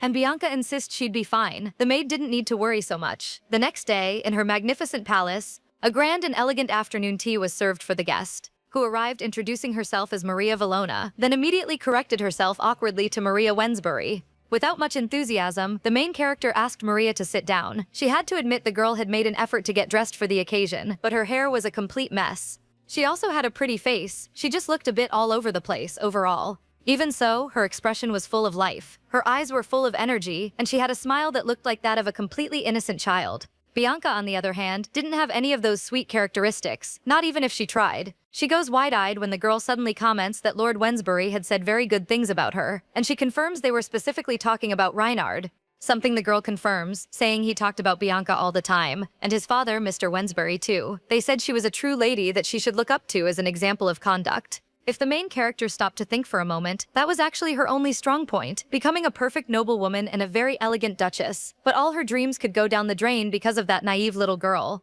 At that moment, she even started to wonder if a random woman could really destroy her future that easily, and if the only thing she could do was silently watch her own end unfold. What had she done wrong to deserve all of that? Why did she have to die in the end? She even fantasized for a moment about Maria suddenly choking right there in front of her, dropping her cup in a macabre mix of tea and blood on the palace floor, coughing endlessly, unable to get air, and staring at her with pure horror in her eyes, desperately begging to be spared by Bianca, so as not to lose her life right there. She snapped out of that dark trance when the girl called her back. She had gone suddenly quiet and distant, and so Maria insisted on knowing if she was all right, since she hadn't received any response to her comment. Our girl smiles a little awkwardly, trying to distract herself from the dark thought, and asks what they had been talking about. Even though she found her airy reaction a bit strange, Maria just mentions that she had been asked why the girl had moved to the capital so suddenly, and to be completely honest, she explains that her mother hadn't been feeling very well lately. And given the financial circumstances, she couldn't cure her mother's illness on her own. Otherwise, she would have stayed living in the rural area of splendor. But she was very, very happy that the family had offered the necessary support, because she wanted to be able to help other people the same way someday, when she could.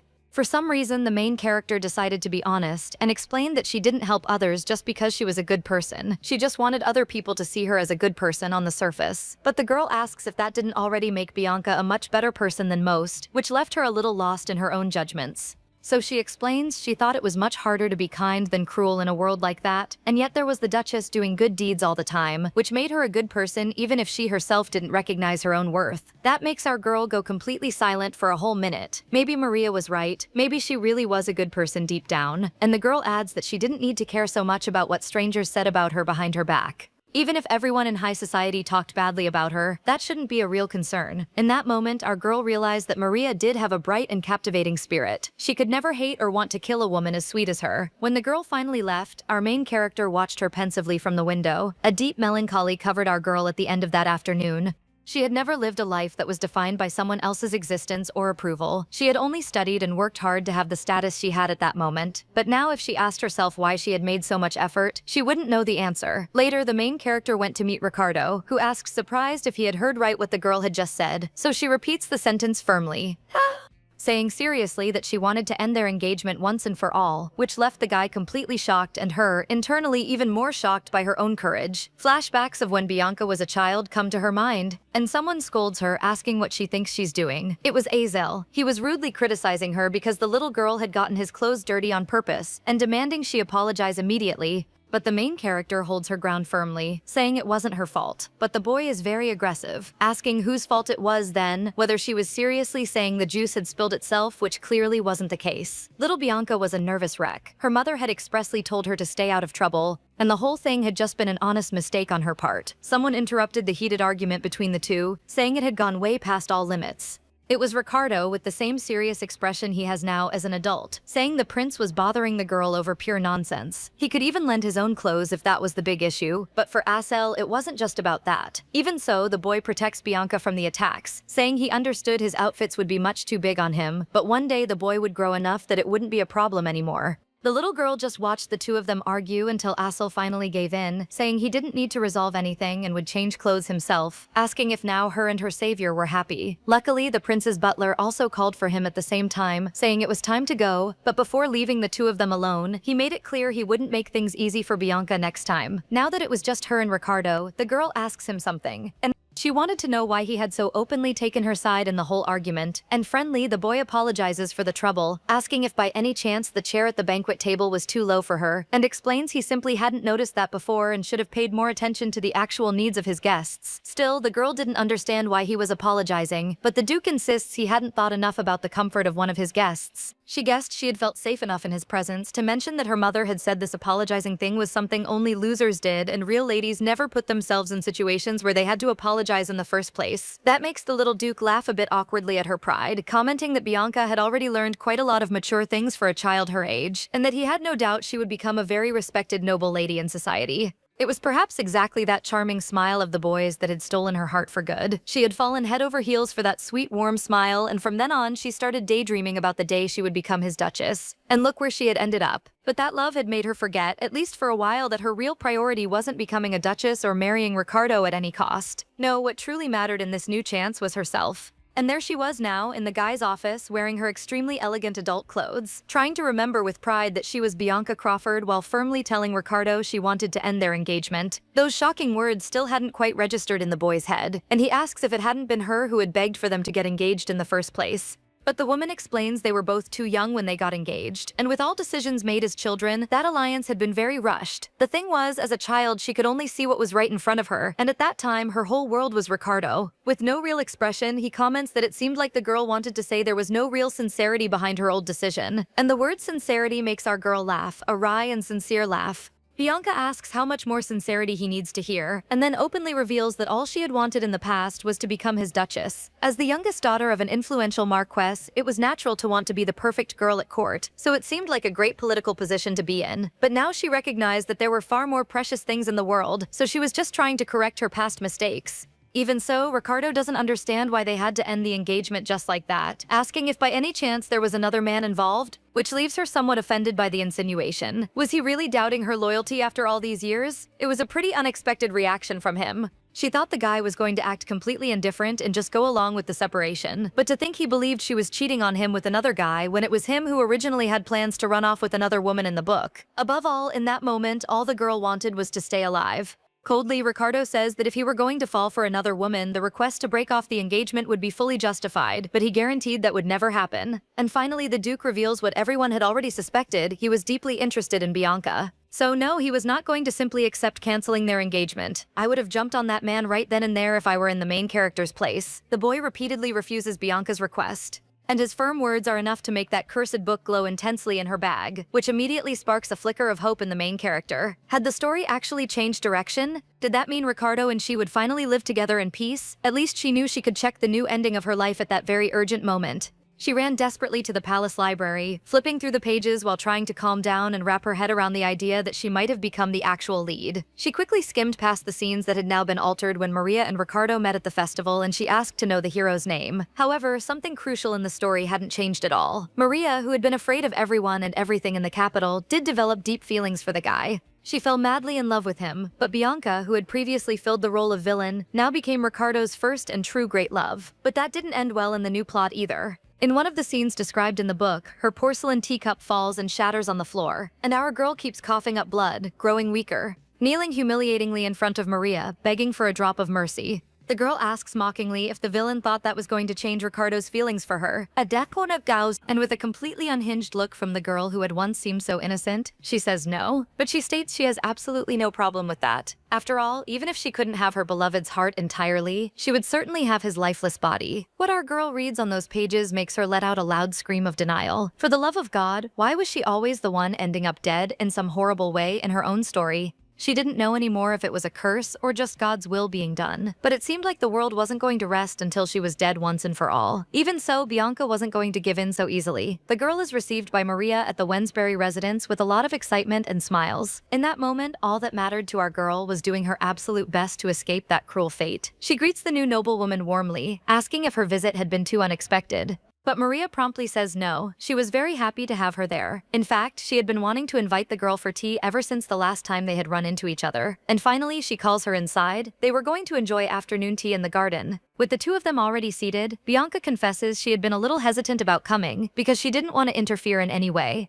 Maria didn't quite know what the woman was referring to, but she took the envelope the main character had carefully prepared. She explains that when she heard about her sick mother the other day, she couldn't just sit at home and do nothing, so she had gone there in person to deliver that. Inviting the girl to read the contents and wishing her to accept the gift with an open heart, without feeling guilty or sad, Maria couldn't believe what she was reading on those lines. It was an official recommendation letter for her mother's hospitalization. But there was a crucial detail. It was for the renowned hospital of St. Lumania. Bianca explains it was a hospital directly affiliated with the monastery that the Crawford family financially supported. The Wensbury house had certainly looked at hospitals just as good, but when it came to treating tuberculosis, Dr. Kenwell of St. Lumania was widely recognized as the best in the field. However, the girl questioned the proposal, since she had recently found out they weren't accepting any new patients. But the main character explained that was exactly why she wrote the recommendation letter with her family's seal, in the hope that Dr. Kenwell would be the lead physician for Maria's mother. The girl's eyes were completely filled with tears as she thanked Bianca for such kindness. And our girl politely says she doesn't need to thank her for anything. She was genuinely happy to be able to help. But this wasn't just a simple favor for Maria. To her, Bianca was like her true savior. Her reaction of gratitude leaves our girl somewhat relieved inside. After all, unless she was a completely heartless creature, she doubted Maria would try to kill the person who saved her mother just because she was blind with love later on. The two of them were suddenly interrupted by the Marquess and Marchioness Wensbury, who greet Bianca, saying they had no idea she was going to visit them that day. That was an uncomfortable surprise for her, and Maria seemed visibly terrified at their arrival. She stands up apologizing for the sudden visit, but the older ones say that wasn't a problem at all. In fact, the Marchioness was happy to see that pretty face after such a long time, commenting that she had gotten even more beautiful since the last ball before asking about her parents, to which Bianca responds they were doing very well. The woman makes a point of saying that every time she saw a girl as sweet as the main character, she bitterly regretted only having one child. And even though the comment sounded sweet, Bianca knew it wasn't genuine at all. Our girl couldn't help noticing the sad, crumpled expression on Maria's face. She was right behind her. So was the woman trying to make her feel out of place on purpose? Not that the main character didn't perfectly understand the Marchioness's wounded feelings. Maria might be her adoptive daughter now, but she was still the illegitimate child of an affair her husband had had years ago in the countryside. Even so, that was no good justification for the Marchioness to display such disgusting and excluding behavior toward the poor girl. Of course, Bianca wasn't exactly someone who could judge anyone else's conduct, but it was her husband who had personally chosen to take the child in. The older noblewoman takes Bianca's hands with forced warmth, and the Marchioness changes her mind about the direction of the afternoon, saying Reinhard would be home soon, and since Bianca had come all this way, it would be wonderful for the two of them to spend a little time together. But Bianca had absolutely no idea what that meant in the woman's head. Why on earth did she have to meet with Reinhard? She had zero interest in him. She didn't even get to formally reply, because the woman had already decreed that instead of wasting time out in the yard, she could come in for tea with her inside the palace. It was getting too hot to be in that sun, asking what the girl was doing in the garden in the first place, acting as if Maria wasn't right there. But Bianca had a very clear objective in mind for that alliance, so she says firmly that she appreciated the invitation, and made it clear she was in the middle of tea with Lady Maria, and the explicit mention of her name made the red-headed girl's eyes go wide in shock, making the Marchioness comment with disdain that it was a true shame, saying mockingly that Maria must have a great talent for storytelling to hold her attention like that, a comment the girl timidly confirms, saying she really enjoyed talking with her. Finally, the Marquess intervened in the mess his wife was causing. Tapping the tip of his cane on the ground, he asks why his wife doesn't just go inside on her own, because he himself wanted to enjoy a bit of sun before going back to his tasks. The woman turns away completely bitter and irritated, sarcastically wishing that he and his dear daughter have a wonderful conversation. The atmosphere in the garden was clearly tense after the Marchioness left, much worse than Bianca had anticipated in her plans, actually. She couldn't even imagine the hell it must be like when she wasn't there to mediate. She even genuinely felt bad for Maria for a moment. Nobody deserved to go through something so humiliating at home. But the moment of tension passed when the Marquis sat down at the table with the two of them and commented that now, with Bianca's valuable help for the young woman, he had one less thing to worry about in his routine. After all, being a rugged man, he wasn't very familiar with the subtle rules of high society. He had even hired a private tutor to help his daughter, but some things girls only truly learn when they're around other women. And Bianca makes a point of praising the girl in front of her father, saying that wasn't a problem at all. She had even exceeded her initial expectations. The man laughs sincerely at the comment, saying that with so much early praise, Maria was going to end up getting very lazy with her studies. And the girl responds nervously and flushed that she was doing her best in every lesson. The main character watched everything in silence. Did the two of them at least have a decent father-daughter relationship in their daily life? She seemed visibly less tense without the stepmother around. Shifting the focus of the conversation a bit, Mr. Wensbury comments it was already time for Maria to attend one of the official debutante balls, and she would have to prepare a lot from now on. But that leaves the red-headed girl sad and insecure. She was just a commoner a few days ago, so maybe it was too early to debut at court. But he was not going to tolerate that negative or insecure attitude from his daughter. After all, how could she expect to enter high society so late while feeding that kind of defeatist thinking? That was, without a doubt, the perfect opportunity for Bianca to get involved. She could directly help the girl with that problem, the much-anticipated debutante ball. It was a gala event where all noble girls were officially introduced to society, a crucial occasion for them to meet potential influential suitors. Normally their mothers accompanied them closely every step of the way, but that was completely impossible for Maria under the current circumstances. Judging by the cruel way the Marchioness of Wensbury treated her behind the scenes, it would certainly be 1,000 times worse if she accompanied her in the ballroom. So Bianca asked if they were talking about the seasonal debutante ball, and grabbed the golden opportunity with both hands, offering her help to that lost little girl who had no idea what she was getting herself into. Sometime later, Maria was getting ready to go out when she heard someone knock on her door, and she told the person to come right in. It was her brother, wanting to know if she was going to take much longer to get ready. The girl stands up quickly, saying it wouldn't be long, and Reinhard comments that their father was worried about her partner, or rather, the lack of one, for the debutante ball. She couldn't think of anyone to bring, after all. She had just arrived and fallen into high society out of nowhere. So her brother asks her not to worry, since there was no way she could have met many men anyway, and even if she had someone in mind, their father would probably say it was someone of low status. Because they would certainly be people from the countryside. If she had a lover or something like that from there, it would be very sad because they wouldn't be able to be together in the capital. It was just like what had happened in the past with Mr. Wensbury and Maria's mother. But he asks the young woman not to get discouraged because maybe she'd be lucky enough to marry someone she actually liked. And even though their family's reputation wasn't what it used to be, they still had plenty of respect among the nobles. Those words resonate strongly in Maria's head, someone she liked. And only Ricardo's face comes to her mind. On the day they bumped into each other at the festival, a guard mentioned that he was actually the son of a duke,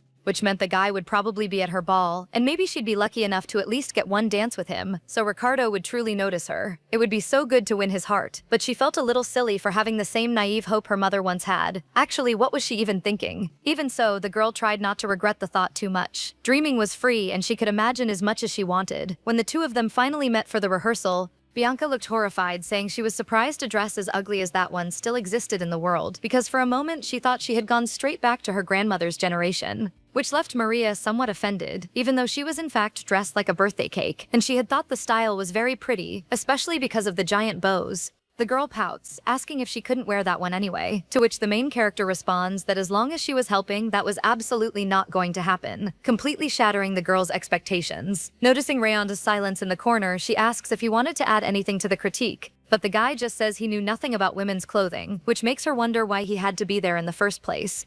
Either way, our girl makes it clear that that dress wasn't what they were looking for, so she tells Maria to go change and try on the outfit she herself had chosen in advance, yelling for the girl to hurry up in the dressing room. Bianca was happy to get out of the palace for a bit and disappear from her own problems. Since receiving a very important letter the day before, she hadn't had a moment's peace at home. The Windkaiser household was formally asking them to begin wedding preparations, suggesting that the month of May would be perfect for the ceremony. But now Reinhard pulled her out of her obsessive thoughts about that, sincerely thanking her for the help she offered to his sister.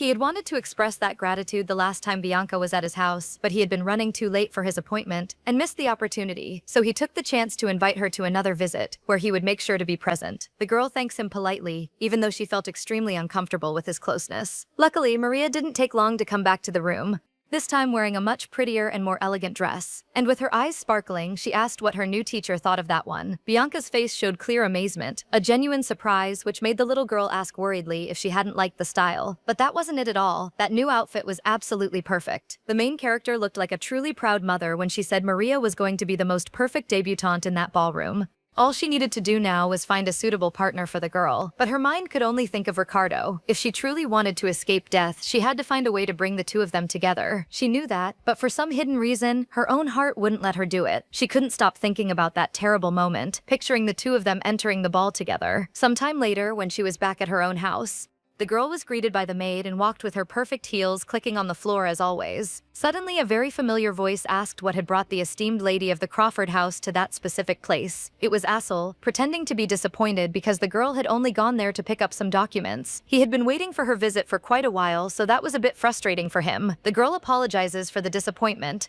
but she really needed to speed up all that bureaucratic process. Because Bianca wanted to get the relocation of the orphanage, she sponsored approved for a new building. And of course, the prince couldn't hold back the sarcastic comment about her trying to exploit the crown heir once again. He had even heard around that Bianca, the flower of high society, had finally gone completely crazy. That big mouth of Assel's just made the main character want to punch him even harder. But she had to hold herself together as much as possible if she really wanted to get what she had come all that way to ask for, so she said she simply had no other choice. She had heard that the relocation paperwork was very complex, and she was planning a big charity ball. That's exactly why she had promised the orphanage director she would do the impossible. The royal nobleman looks at her curiously and comments that she definitely wasn't the same Bianca he had known in the past. That left her a little worried about her current image in high society. Did they see her as some kind of frivolous Marie Antoinette? But the prince just answered he wasn't sure exactly what image the people had of her, but he guaranteed he liked the girl regardless, no matter how she turned out to be. Already out of patience for games, she asks if he was trying to provoke her again like he always did, which the boy denies with a small smirk. He quickly approaches our girl, leaving her tense and nervous with the close proximity, but he makes it very clear he would do what she wanted with one small condition, which coming from him was never small enough. So getting even closer to her ear, the prince says he wanted her to look at him the same passionate way she looked at Ricardo. The girl quickly looks away, saying a man as successful as him certainly had everything he wanted in life. Even so, with all his options, she had chosen Ricardo in the engagement. The two of them were exchanging intense looks in the office, and there seemed to be a certain resentment stored in Assel's face. She knew well enough that this wasn't just a silly joke. His expression was very serious, but she didn't understand why the guy was still so upset just because she made a choice. For someone so handsome and influential, the prince was very persistent in his feelings. And speaking of persistence, there was Assel again, asking the girl to call him by his childhood nickname. That was something easy to do, but it felt a little pathetic. The boy looked like a needy little puppy sitting on the coffee table, as if he had absolutely no concept of etiquette. She began to slowly pronounce his name, until she noticed something very strange in the air. What if he wasn't just being stubborn or spoiled? What if he had another, much more serious intention in mind? He says firmly that he would do anything, absolutely anything she asked of him. That intimate name he so wanted to hear from her mouth was almost like a binding spell. And he pulls a lock of her hair gently, saying her orphanage request would become reality as long as she finally called him Assel. The girl's face was a little flushed from the physical closeness, until she realized something brilliant in that moment. Now that she stopped to think about it calmly, a more definite way for her to change her tragic future might have been right under her nose this whole time. After all, life was a series of difficult choices, wasn't it? So maybe instead of simply trying to change her behavior with people, maybe she could choose a completely different romantic path from the book. But what would happen to her fate if she made that bold choice? The long-awaited day of the ball had finally arrived, and Maria was walking with Bianca through the corridors, asking if her companion was really who the girl thought he was, which the main character confirms with a knowing little smile. The newcomer was clearly a nervous wreck. She had no idea what to do or how to act in a fancy situation like that. Bianca even calmly said it was perfectly normal to feel that way the first few times. But the girl was in total despair and just kept saying she couldn't believe Lord Kaiser was going to be her partner. It felt like a dream. The lady stood up from where she was, slowly approaching her new student, and made it clear that was definitely real life, explaining that since she knew Ricardo personally, she had said many good things about Maria to him, because she thought he would be the ideal partner to introduce a debutante like her. Of course, it wasn't easy to convince him at first, but Bianca was happy he had accepted the mission, just like Maria, who quickly grabbed the woman's hands in a gesture of gratitude and thanked her like an excited little puppy, asking how she could ever repay such kindness. But that certainly wasn't necessary for Bianca. Maria takes the opportunity to say she had found the girl very beautiful when they first met, but she had seemed a bit cold, so much so that when there was that tense silence between the two of them, she was even a little scared. But the more they talked, the more she realized Bianca was actually a very lovable person. Ricardo's sudden entrance into the room interrupts the moment between the two of them, and Maria stares at the guy completely speechless at how handsome he is, while he coldly asks if they had finished getting ready because if they were, they should get going to the ballroom. Bianca was at a loss for words, full of mixed feelings. After all, she was about to hand the man she loved most directly into another woman's arms. And speaking of that other woman, our girl pulls Maria forward and explains she was the young woman she had told him about, introducing them quickly. The redheaded girl was visibly awkward, but even so politely asked how he was doing and introduced herself as Maria of the Wensbury household, saying it was an honor to meet him. She was so nervous in his presence that she ended up asking if he remembered her by any chance, since he had managed to stop a thief who had stolen her money at the market. She looked like a helpless child right in front of him, and Ricardo does briefly remember the robbery incident, which genuinely surprised her. She definitely hadn't expected a nobleman as renowned as him to remember her existence even for a second. In her innocent mind, she wondered if this wasn't all destiny working, because she was living something she had only ever seen in fairy tales. Who knows, maybe she'd be lucky enough to meet a very generous fairy godmother and finally live her happily ever after the way she had always dreamed. She just didn't know that Ricardo hadn't taken his eyes off Bianca since the moment he walked through the door, and the main character was wearing a huge frown on her face. Surprisingly, a little flustered by the atmosphere, the guy comments that that dress was adorable, making Maria's eyes go wide at the unexpected compliment, which she didn't know was actually directed at Bianca, who also went wide-eyed in shock. Nervously, Maria reinforces the compliments about the outfit, saying her friend was looking beautiful that day, and addressing her with full formality. But our girl had no idea what the guy was trying to do with that sudden flirting. Luckily or unluckily for everyone present, they were interrupted by firm knocking on the door, and Ricardo turns impatiently to check who was bothering them at that hour. Apparently they were looking specifically for Bianca, who didn't look the least bit happy with that untimely presence. It was Asel, saying with his usual cynical smile that he had been searching for the girl throughout the entire palace and had only come there to pick her up as promised. But the prince quickly noticed the heavy energy in the room and asked if the girl wasn't happy to see him. Ricardo immediately grabs Bianca's wrist and asks irritated what that guy meant by as promised. But before the girl can respond, the heir asks if it wasn't obvious why, and moves closer to our girl, who was increasingly in disbelief at the whole confusing situation. So he grabs Bianca's free arm and makes it clear to his rival that he was going to be the girl's ball companion that night. When they finally arrived at the main event, the two of them had a big conversation to align behind the scenes. It didn't take long for the other nobles to start gossiping and whispering about Bianca arriving with the royal prince, wondering what the two of them were doing together. They just didn't know that the girl was trying to understand what Asel had meant by as promised. Plus, he wasn't her original escort. But the boy explains he was just trying to have a little fun at Ricardo's expense. He even asked mockingly if she had noticed the deadly look on Ricardo's face when he heard that. The Duke looked completely thrown off because of her. The prince couldn't even remember the last time he had seen any genuine emotion on that closed-off face. But to be honest, it was kind of satisfying. He loved provoking the Duke whenever he could. The person who was not at all satisfied was Bianca, who made it clear she was going to have to explain a whole lot of things to her fiancé just because of that stupid prank. But for Asel, there was nothing that really needed to be explained. Of course, for him, everything was wonderful. Even so, the guy insists on the subject, saying that everyone at the ball already knew Ricardo wasn't her escort at that moment, so that meant the partner slot was open. and there was certainly nobody better than the crown prince to accompany her. For him, it was all about maintaining his good public image. Still, he couldn't help commenting that it all seemed very sudden. He even thought the poor duke might have been blackmailed into bringing that new illegitimate daughter of the Marquess of Wensbury to debut. Shifting the subject a bit, Azel hands some official papers to the girl, saying it was a gift he had brought for her orphanage project. And she thanks him happily, realizing they were the documents approving the relocation, a very pleasant surprise from Azel. The girl hands over the papers and asks one of her maids to keep them safely in her room, and so the employee does. Bianca didn't even get 2 seconds of silence before the boy commented that all of it was a true waste. Her alone there without Ricardo's company was a waste of beauty for him. And his comment completely flustered our girl. Seriously, what was that guy's deal with all the sudden compliments? He sets his wine glass down on the table and explains it was certainly an honor to serve the young lady of the Crawford household. It was a rare opportunity at court, in fact, and he didn't want to waste the chance. So he extends his hand and calls her to dance, explaining he had been very serious when he said he would like to be her companion that night. That boy was truly something else, and Bianca comments there was no way to say no to the crown prince's request. So the two of them stand up to head to the dance floor, but that moment is interrupted by the loud announcement of the entrance of Maria of the Marquess Wensbury's household and Ricardo of the Duke of Winekaiser's household. Bianca's eyes go wide immediately, staring at the two of them together as if they were a real couple at the top of the ballroom staircase. Maria was coming down the stairs visibly nervous. It looked like she had eaten something bad and hadn't liked the taste. She also trembled visibly with pure anxiety at all the stairs, and Bianca noticed every detail of the scene, the girl's trembling hands, gripping Ricardo's arm tightly, the venomous rumors swirling around the two of them about her being an illegitimate daughter from the countryside.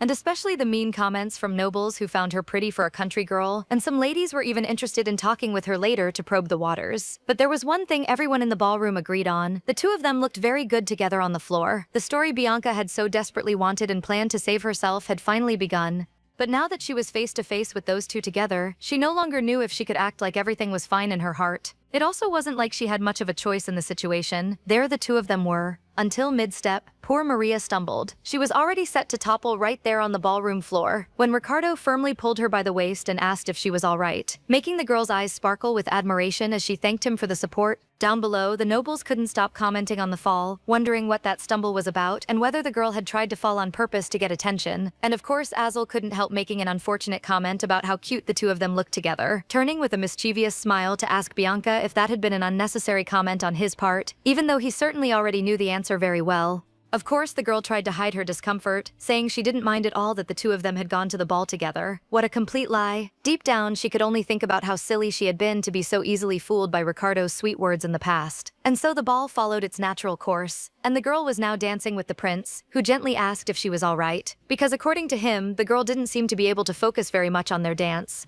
Meanwhile, Azel could feel his own heart exploding just at the possibility of his butler arriving to ruin his fun. And the nobleman also comments that when he was with her, that was the normal rhythm of his heart, just pounding out of his chest like crazy, a fact the girl pushes back on, saying he certainly knew very well how to make women fall for him, which makes him ask if that meant Bianca was falling for him too. But the woman denies it immediately. She knew very well how to play that kind of court game, and he comments that was a shame. Our girl then asks what he would really gain if he made her fall for him. To which the boy responds firmly that he would gain many things. For example, he could offer her the coveted position of princess, which actually caught our main character completely off guard, and she immediately scolds him, saying you don't joke about that kind of serious matter. Now that she observed him more closely, the main character noticed her partner never seemed worried about anything in the world, which made her wonder if she would also be like that, free of burdens, if she actually became the crown princess. Would she finally be able to live without the constant fear that someone was going to take her place by right, without having to worry about whether she was being poisoned by rivals at every meal? She's abruptly pulled from her thoughts when Azel calls her name in a low tone, and makes it very clear he was telling the absolute truth. Asking that if the position of future duchess didn't fully satisfy her, she come to him because he would be waiting with open arms. Her eyes flicker for a brief second at the proposal, and the girl instinctively looks for Ricardo in the crowd of the ballroom, who, to her surprise, looks back at her with a serious look from the corner of his eye, leaving her surprised because she didn't understand why her fiancé was looking at her that way, like a wife betraying her own husband right there. At the end of the song, she thanks the boy for the company and explains she needs a moment alone to touch up her makeup in the powder room. The prince was already saying he'd wait right there, with a big smile on his face, when one of the noble girls there noticed his royal presence and ran excitedly over to him. It was just enough time for him to turn around to see who was calling him, and Bianca had already vanished quickly into the crowd of guests. The heir didn't seem the least bit interested in that boring conversation, but he had to maintain good political relations. And Ricardo noticed the main character stepping away, Leaving Maria alone in the ballroom, he simply turned his back on her without any fuss. Finally, our girl was free from the dance floor. She needed time away from all of that. She wanted to understand why she was so shaken in that moment over something so silly. She had spent the entire dance pretending she didn't care about anything in front of Azel, but she simply couldn't pay attention to her own steps while watching Ricardo and Maria spinning together. Maybe she had just sadly remembered what it was like back when they were young, and it was her turn to dance with him for the first time. But now she was an adult woman, she had survival responsibilities, and she needed to pull herself together. Seriously, what had gotten into her? She was a strong woman after all. The door of the reserved room suddenly burst open with a light thud, and she didn't even have time to finish asking who was coming in without permission, because Ricardo was standing there with a blazing look and made it clear he needed to seriously talk to her. The girl looked a little tired and out of patience for all of that. He directly asks why the girl had asked him to accompany Lady Maria to that gala, explaining he had intended to just let it go, but he really needed to know the truth. Tired of the theater, she explains that as she had said before, she needed to help her because the newcomer was in a very complicated family situation, and Ricardo seemed like the perfect partner to introduce her to court, and she guaranteed that was all. Even so, the guy didn't believe her good intentions at all. She didn't understand the suspicion, commenting that the two of them looked very good together on the floor, so that was all that mattered in the plan. But our boy was quickly losing all his patience. Ignoring him, the girl insists on her statement, saying that from what she had heard in the ball's corridors, other people also thought Lady Maria and he made a perfect couple. Finally, the Duke gets to the topic that had actually interested him from the very beginning. He wanted to know if it was for that same silly reason that she had gone there accompanied by Azel. Ricardo moves closer and asks if that was why the girl was with the prince, but she says the guy was just messing with him and he already knew very well how Azel acted. Besides, she hadn't even chosen the boy as her official escort, because she imagined he would be very busy as the host of the imperial party. Even so, the Duke comments that this doesn't change the fact that she had simply dismissed him and run off with the prince around the ballroom. In fact, if he had known that was going to happen, he would never have agreed to accompany Maria, scolding the girl for having sent her own fiancé away to spend the afternoon with another man. That makes Bianca extremely stressed, and she irritably says he was making it sound like she had cheated on him or something, which might not be exactly the reality, but the Duke had to admit he was in a very uncomfortable position in front of everyone. The girl couldn't believe he was actually getting that angry with her in that moment. She had no idea how hard she was holding herself back these last few days because of him. Finally, the Duke asks why she was acting so distant. After all, he thought he had been very clear when he spoke openly about his feelings. She even tried to play dumb and ask what on earth he was talking about, but that clearly wasn't going to stick this time. He had made it clear he liked her, that she was the one who stirred his deepest feelings, and that he did want to marry Bianca, trying to keep her coolness as much as possible to protect herself. The girl says she didn't love him with the same intensity, and that seems to completely catch Ricardo off guard. But the girl says that even though he might like her, he certainly didn't truly love her. She challenges him, asking if by any chance he could kneel in front of her right then and swear on his own life that he loved her. The idea of swearing on his life haunts Ricardo just from hearing the weight of the phrase. He didn't understand where that was coming from so suddenly, and he couldn't bet his own life on a promise like that. She had already understood everything from that hesitation and was more than ready to leave that stuffy room, but she was stopped by the guy, who carefully pulled her waist close to him. The girl even tried to argue and pull away, but was interrupted immediately, because Ricardo responds again, looking into her eyes that he had real feelings for her. In fact, she was the most special woman he had ever known in his life. And that sincere compliment completely disorients our girl. But that wasn't all he had to say. Holding her hand firmly, the guy reveals he wanted to be the person chosen to stay by her side. He wanted to be the person closest to her in the world. And he thought that was love. Yes. The girl remains hesitant and afraid of fate though, whispering for him not to do that to her. And letting her hand slowly slip away, she seems to push the guy away for good. Sometimes the main character wondered what would happen if she truly allowed herself to love Ricardo. She'd probably try to stay with him, regardless of what that silly book said about her end. She wouldn't be afraid to die at the end either. But the fact that she couldn't do that meant that he and she were more alike than she imagined in their selfishness, because the main character would rather abandon Ricardo 1,000 times over to save her own life from execution. Thinking all of that through, she said firmly that the two of them didn't love each other, and left the room in a rush, leaving Ricardo alone inside, afraid that might be the definitive end of their relationship. Back in the main ballroom, the girl approaches one of her maids to find out if anything had happened while she had stepped away. But before the employee could answer, she was already impatiently asking where Maria was. The newcomer girl was abandoned in a corner next to a group of nobles and looked very sad from the whispers. The women were talking about Maria as if she wasn't even there, saying she needed to know her place as a commoner and that she had no class, just clinging to a position she had just gotten handed to her. The girl was putting in a huge effort not to break down crying right there in front of everyone. And when one of the noble women turned to her to ask mockingly if she had said something wrong, another person answered firmly that she had. Those perfect heels made more noise than anything else in the ballroom at that moment of silence. And the woman is surprised when she sees Bianca stop right in front of her. The main character greets Lady Kate and asks if she and her friends were having a good time at the party, which the girl confirms awkwardly. After all, the Crawford household never disappointed with its magnificent balls, something Bianca liked to hear out of pride. But what she actually wanted to know was if she had noticed any unpleasant commotion nearby, which Lady Kate initially denies, explaining they were just chatting among friends. But she had to immediately bring up this extremely unpleasant topic for high society, calling Maria a country girl with no manners and saying it was a disgrace that she would even approach a man who was already formally committed, which makes Bianca smile from the corner of her mouth. The woman fakes concern about the betrayal, saying this must be very hard for Bianca to bear. But with that direct confrontation, at least the newcomer wouldn't be able to pretend she didn't know what was going on. Because if the intruder had any shame, she wouldn't make any move right in front of the official fiancé of Lord Weinheiser. That was Kate Conwells, the gossipy daughter of Count Conwells. She was always accompanied by her trusted maid, and putting the situation in slightly better words than reality, she was a great source of information, very useful for our girl to collect rumors, which was why the two of them maintained a good relationship at court. But now the gossips had made a terrible misjudgment, and that was evident from Bianca's hardened expression, in such a frightening way that Lady Kate literally choked on her own saliva without the girl having to say a single threatening word. Bianca was stressed because Maria didn't need to find out about her engagement like that. Because if the girl found out through third parties, she wouldn't try to do anything with her beloved, and the book's plot would sour. So, cold as ice, the main character explains there was a huge misunderstanding happening there, because it was she herself who had asked Ricardo to accompany Lady Maria to the debutante ball, which seems to bring a lot of anger and frustration to Lady Kate for some reason of jealousy. While Maria just kept hanging her head lower and lower in embarrassment, suddenly Asel butted into the conversation out of nowhere and asked if she seemed eager to him, which the girl nervously denies at the royal presence. Bianca continued her firm speech, commenting that perhaps the noble woman had assumed there was a disagreement between Ricardo and her because of her own character flaws. And that direct accusation only made the noblewoman even more tense. She denies it over and over, waving her hands, saying that would never cross her mind, but she falls into a huge trap when our girl asks if she really thought Ricardo Weinheiser was someone of so little honor that he would betray her trust by falling for another woman like that.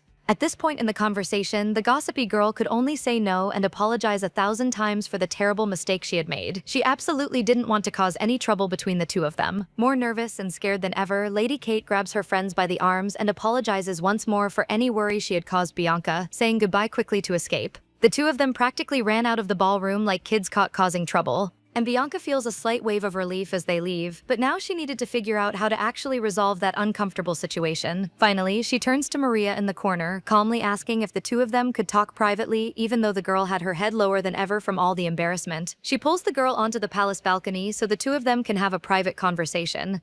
But she was also trying to calm herself down because her plan had fallen through as always. In the end, she could never do things her way. The main character turns to Maria, feeling a little disoriented by how the night had gone. But before she can say anything, she's interrupted by the girl, who in a very awkward and shy way congratulates her on her engagement to Ricardo. When the woman asks if she had said that in a strange tone, Bianca feels a little hesitant to confirm. But the newcomer explains she had never been very good with the tone of her words, and she had even been harshly reprimanded for it. Bianca was surprised to hear the girl ramble on about how she knew that marriage was the right thing to do, wishing the girl happiness on her engagement, even if a bit late. And our girl knew things would get worse if she tried to make up lame excuses for not having said anything earlier. So she says there was no way for her to have known. She herself hadn't said a single word about it, but she makes it clear she hadn't hidden the commitment on purpose. It's just that it seemed like Maria really wanted to go to the ball with the guy, and Bianca's priority was for her to have an incredible debutante debut. So time kind of slipped away during their preparations, and she thought that if she mentioned it while they were getting ready, it might have taken some of the shine off things.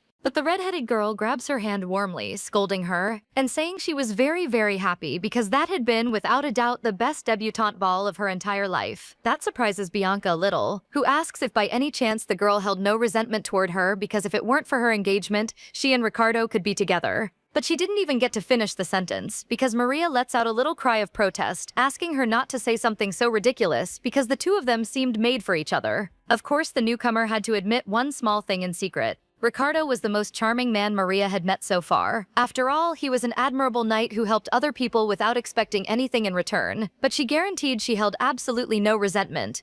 After all, if she had said she felt something more for her fiancé, Bianca would certainly be very upset. Even so, the main character had set all her pride aside to create good memories for Maria. From inside the ballroom, the guy was watching the two of them talking on the balcony. He didn't know that Maria was saying she liked Bianca even more now because of that sacrifice, and Bianca's eyes go wide in shock when he opens the glass balcony door and enters the space with his usual serious and imposing face. He doesn't even bother greeting the two of them again, just directly asks if there was anything else that needed to be done there before he left. Something the girl denies, giving him a sincere thank you for what he had done for both of them. But that wasn't all he was there for. The guy was clearly restless.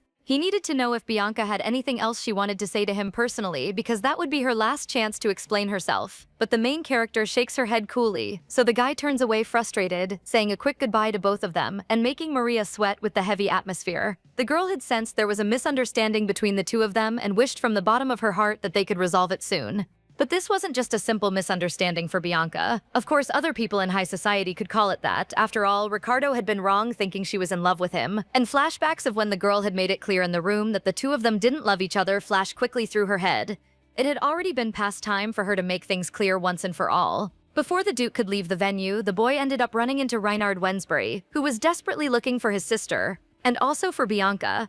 He hadn't planned to show up to the ball at all. He had only come because he was very worried about Maria, since he had heard rumors that there had been some trouble with gossipy women earlier. But the young man was relieved because the women responsible had apparently already gone home.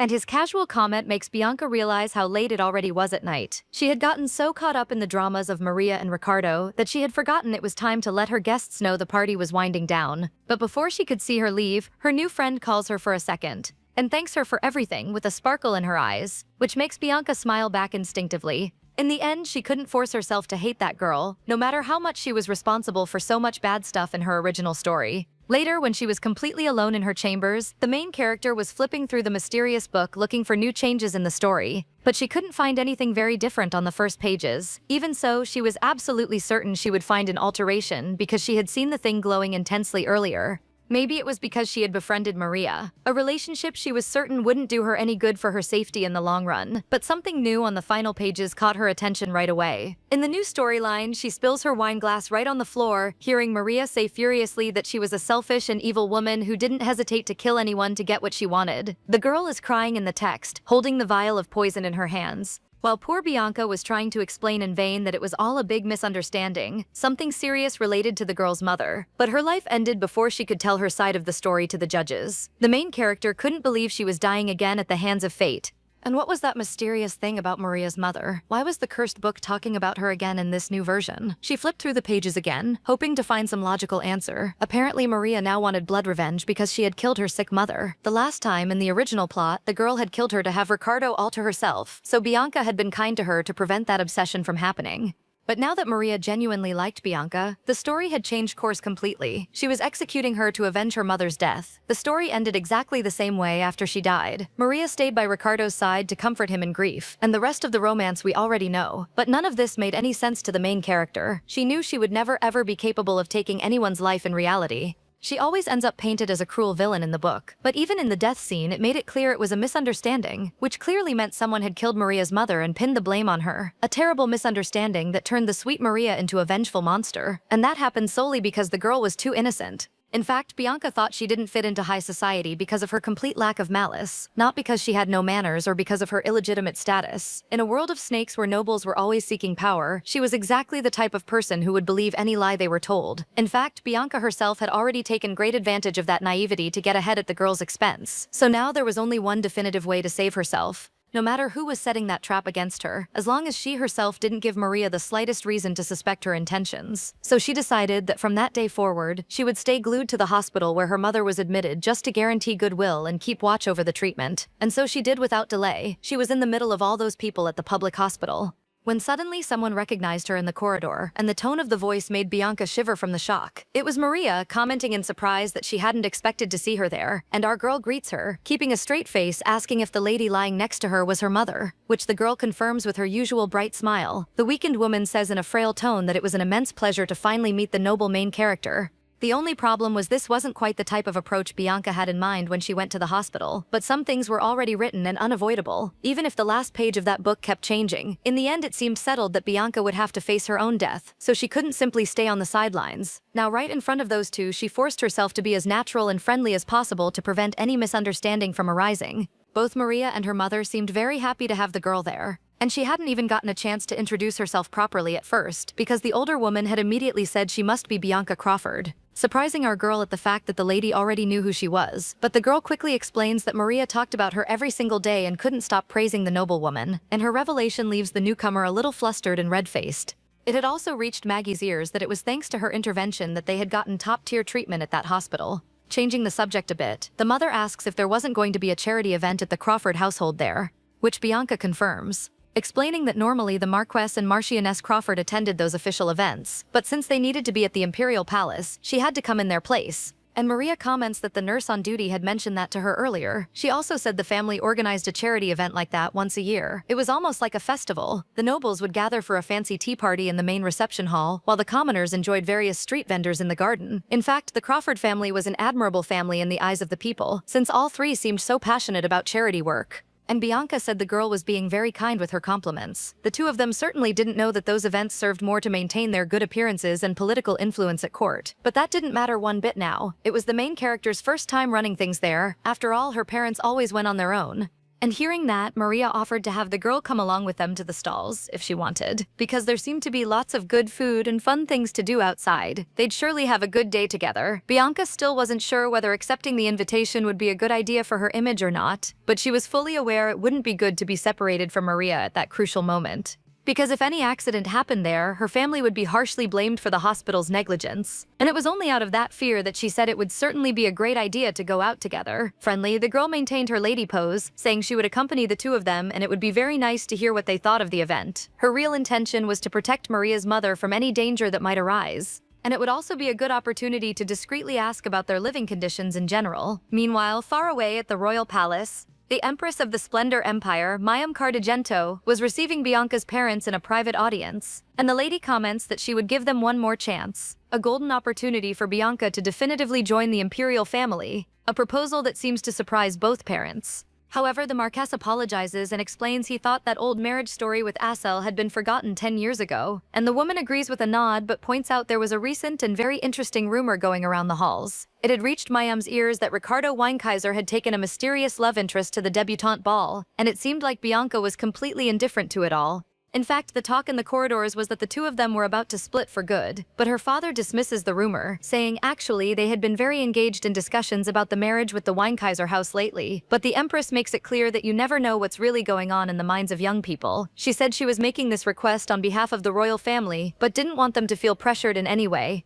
making it clear that if Bianca refused the court, she herself would withdraw the proposal. However, all she wanted for now was for Lady Bianca to personally visit her son for a conversation. Beyond all of that, she made it clear it would be very good to reconsider all that certainty for the sake of the girl's own future, because the position of crown princess would be fully available if she wanted to accept it. Meanwhile, back at the hospital, Maria's mother was enjoying the food at the party, but the way she talked about the banquet implied that the Wensbury household was basically starving poor Maria in their palace. Maria timidly says her mother didn't have any serious food allergies, just to cats and dogs, but she didn't need to worry about that inside the hospital, even though they were very adorable animals. Bianca was trying her hardest to keep the conversation natural, but she finally brought up the topic of Maria's mother's illness, asking if she had noticed any significant improvement, which the woman happily confirms, explaining there was a time not long ago when she couldn't even walk because of the pain. And Bianca pulls on that thread, suggesting that she and Maria should take lots of walks together. And the girl explains it would be wonderful if that were the case. But walking further distances was much harder for the woman, and the new noblewoman also didn't have much free time to do that, so her mother ended up walking alone in the area, which brought a pang of sadness to Maria, who hadn't known that until then. The older woman points to a nearby spot, explaining there was a church right next to the hospital, so she usually walked there slowly to say her daily prayers. When Bianca asked if it wouldn't be better for her to always have company on those outings, the woman smiled and explained there were lots of people passing by, so she could ask for help if she needed it. Plus, the nuns at the local church were very attentive to the sick, which was a genuine relief at least for Bianca, because Maria still looked a little tense about her mother going out alone. Suddenly, someone loudly called out for Lady Bianca in the middle of the crowd of commoners. It was the director of the Hospital of St. Lumina, who was trying to catch his breath after running, saying he had finally found the girl and had expected her to be inside the building. He apologized for not arriving in time to receive her. Worried about the shock, she asks if something serious had happened at the festival, which the man quickly denies. It was just that he had noticed the girl circulating among the street vendors and wanted to check if her safety was all right. That was a very strange observation to her. She explained she had looked around and hadn't seen any problem with the stalls, then asked if he had prepared the separate menu for patients with severe dietary restrictions, but the man wasn't very interested in those formalities. He was genuinely scared because there were lots of commoners mixed in there, so it was very crowded with kids running everywhere. And that's when our girl understood what the director was really worried about. She knew Maria was now a noblewoman by right, but she had started to wonder if she kept her real identity hidden when she visited her mother at the public hospital. Watching the two of them together was something very beautiful to witness. There was a deep love and beautiful companionship between the two. She takes advantage of the moment when the two of them are very focused on each other and tells Maggie she's going to check on how things are going at the official tea party. And since she was the hostess of the event, she had no choice but to show up. So the three of them say their goodbyes. Bianca knew very well what was going on behind the scenes, and that was exactly why she hadn't wanted to meet Maria's mother in the first place. In the original book, there wasn't even a mention of Maggie Vallona's name on any page. Her name, her voice, even her very existence were completely hidden in the book because she was treated as nothing more than an extra character with no importance. Before leaving for the tea hall, she privately asked Panya to stay glued to Maria and her mother to make absolutely sure neither of them suffered any kind of accident, and reinforced that she wanted to know everything afterward. That cursed book knew nothing. How could a real living person be treated like a mere extra character? It would be best to tell the hospital administration to be extra careful and not make any medical errors with the woman. And she just needed to make more cash donations for that to happen quickly. She would even hire 2 private bodyguards to protect Maggie at all costs on her outings to the church. If she stayed well and alive, Maria would have no reason in the world to take revenge and kill her, so Bianca was not going to let Maggie die. Later, at bedtime in the hospital, someone served Maria's mother her nightly tea, calmly asking if there was some big event going on there that afternoon, which the woman confirms with a smile, explaining the garden had been packed with vendors from different regions of the empire. It had all been very fun and lively, actually. The person hands her the teacup, saying the drink had steeped a little too long because she had been coughing a lot again. All she needed to do now was focus all her energy on getting better from the illness. But the visitor also wanted to talk about a serious topic the two of them had discussed previously, and Maggie asks curiously where exactly they had left off in that last conversation. Sometime later, Bianca went to visit her parents for a lovely afternoon tea, and her mother was immediately surprised by the fancy treats the girl had brought along. It had been so long since they'd had tea together that the girl had decided to make this special gesture for her mother, who was beaming and surprised she had remembered so many of her old preferences. They chat excitedly about a cafe that apparently was very famous and popular among the capital's nobles, and the girl seemed very happy with the reaction, saying that if she really liked the sweets, she could order more next time. She was trying to cheer herself up in every way possible because every time she read that cursed book, she felt terrible and anxious. The day before, she had sat alone to take a careful read-through just to see if anything in the plot had changed. Before all of this had happened in her life, reading her favorite novels while having tea had been her greatest hobby. But ever since that mysterious book had shown up in her life out of nowhere, she couldn't read anything useful anymore. She was up until late at night reading and rereading those pages, hoping some line would change for the better. Honestly, if she didn't die from the tragic events in the chapters, she'd end up dying from pure exhaustion and insomnia. She had gotten so lost in those dark thoughts that her parents had to call her name to ask if she was listening. Her mother asked if she was surprised by the news since she wasn't answering any questions, but the girl quickly explained she had just been thinking about something random. The woman asks worriedly if something was wrong, because the girl hadn't been looking very well lately. Even though she knew it was a complete lie, all our girl answered was that she was fine. Her mother seemed genuinely very worried about her daughter's health, but the main character makes it clear everything was okay. She explains she just hadn't slept very well the night before, and gently asks them to go back to what they were talking about earlier. And the woman looks at the old Marquess with a certain concern in her gaze. Finally, they reveal that the truth was that His Majesty had called the two of them to the palace before they came to visit Bianca. Apparently, Assel was going to get what he wanted by force, because a few days later at the royal palace, one of his servants loudly announced the arrival of the girl, who was as beautiful and radiant as ever, politely entering Assel's office. She was paying her respects gracefully when the boy interrupted her without ceremony and told her to just come in, asking what she wanted to eat, whether she preferred cookies or cake. But he ended up telling the servants to bring everything at once. She was already feeling a bit uncomfortable with the guy's presence. He made it very clear he knew she had only come there because of the Empress's request. And Bianca had already internally prepared to refuse the marriage proposal when she was interrupted again by the guy, telling her to sit down without rushing, because their conversation was going to take a little longer than expected. Of course, the prince wanted to apologize before anything else, because that was a request that should have been made directly to her, but due to the circumstances, he had made it through the Marchioness. Something Bianca confesses had surprised her quite a bit too. The news had actually surprised everyone in high society, which was perfectly expected. After all, their arranged marriage plan had fallen apart 10 years ago, and she formally apologizes for that past refusal.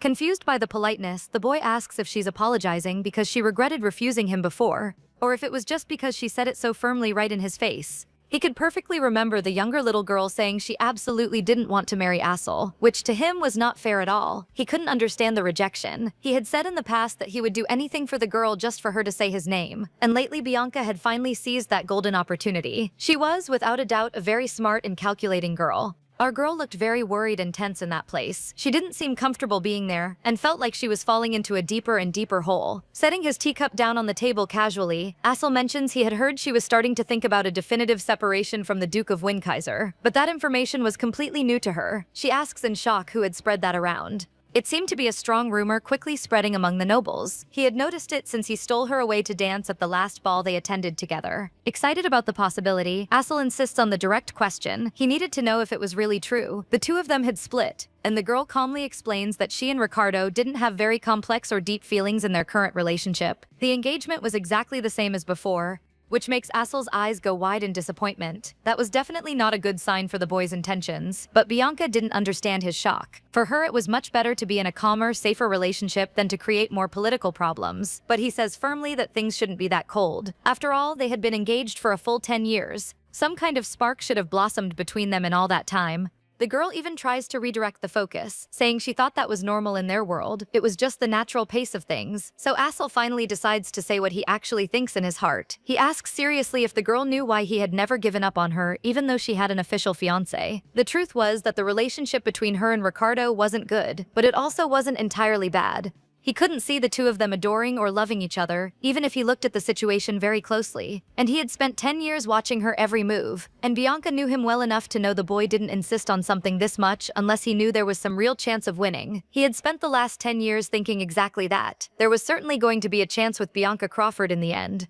His words wrapped around her in an inexplicable and even unsettling way, and a victorious smile started forming on Assel's face, who proudly states that there were only a few more days until his long-awaited day of victory at court. Finally, he says what he actually wanted to ask her, to name her own knights at the big military ceremony coming up. But that was complete nonsense by law. It was the exclusive responsibility of the imperial family to do the honors. The thing was, the imperial family itself was asking her to do it, so there would be no legal issue. Besides, she was the fiancée of a prestigious commander. But Bianca knew very well it wasn't that harmless. People in high society would notice that attitude. They would see it as a public declaration that she was being pointed to as the next crown princess by the prince's choice. Assel knew it wasn't just that which would change. More venomous rumors about her failed relationship with Ricardo would arise just because of it. But the truth was, he really wanted all of this to happen quickly. He wanted to be as honest as possible with her. He wanted to steal her away from Ricardo right there in front of everyone. The boy's eyes were sparkling with passion while Bianca's went even wider in shock.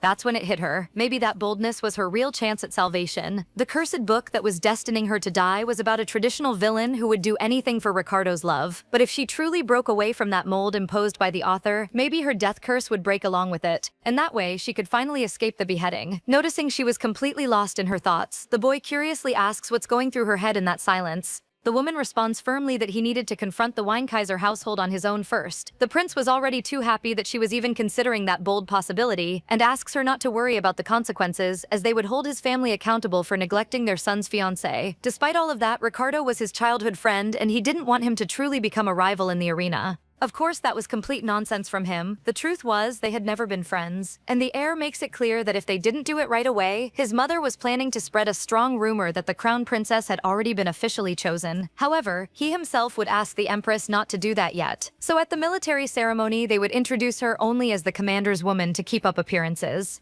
Even though all of that seemed very contradictory in the strategy, since it would present Bianca as Ricardo's official fiancée to the public, Assel had waited 10 long years and didn't mind waiting a little more. It was a strange feeling for her. Maybe that was the true love she had dreamed of for so long, an overwhelming passion with endless devotion. But the reality was, she couldn't feel anything romantic toward Assel. In fact, when they were together, all she secretly wished was that Ricardo would act like him sometimes. Finally, the two of them had sealed an agreement. Deep down, she felt kind of bad for Assel and his feelings, because the image of Ricardo simply wouldn't leave her mind for anything, and she was absolutely certain that any other woman in that kingdom who wasn't her could easily return the sincere love that boy deserved to receive. For now, that's it, guys. I really hope you enjoyed this story as much as I did. You know those stories that you just can't put down and end up reading all in one sitting without even noticing? Yeah, that's exactly where I'm at with this one. The romance is just so good, and I feel like we're right at that point where everything is about to explode, like you can just feel it building up, you know? I have so many expectations for the next chapters, and honestly, I'm a little scared of what's coming because this story does not play safe. I really want to bring you guys the rest of it, so please watch a lot and leave a like so I know you want more. That's literally the best way to tell me to keep going. The story name is I'm a Villainess, but I don't like living like one, and I covered up to chapter 21. Kisses, and see you next time.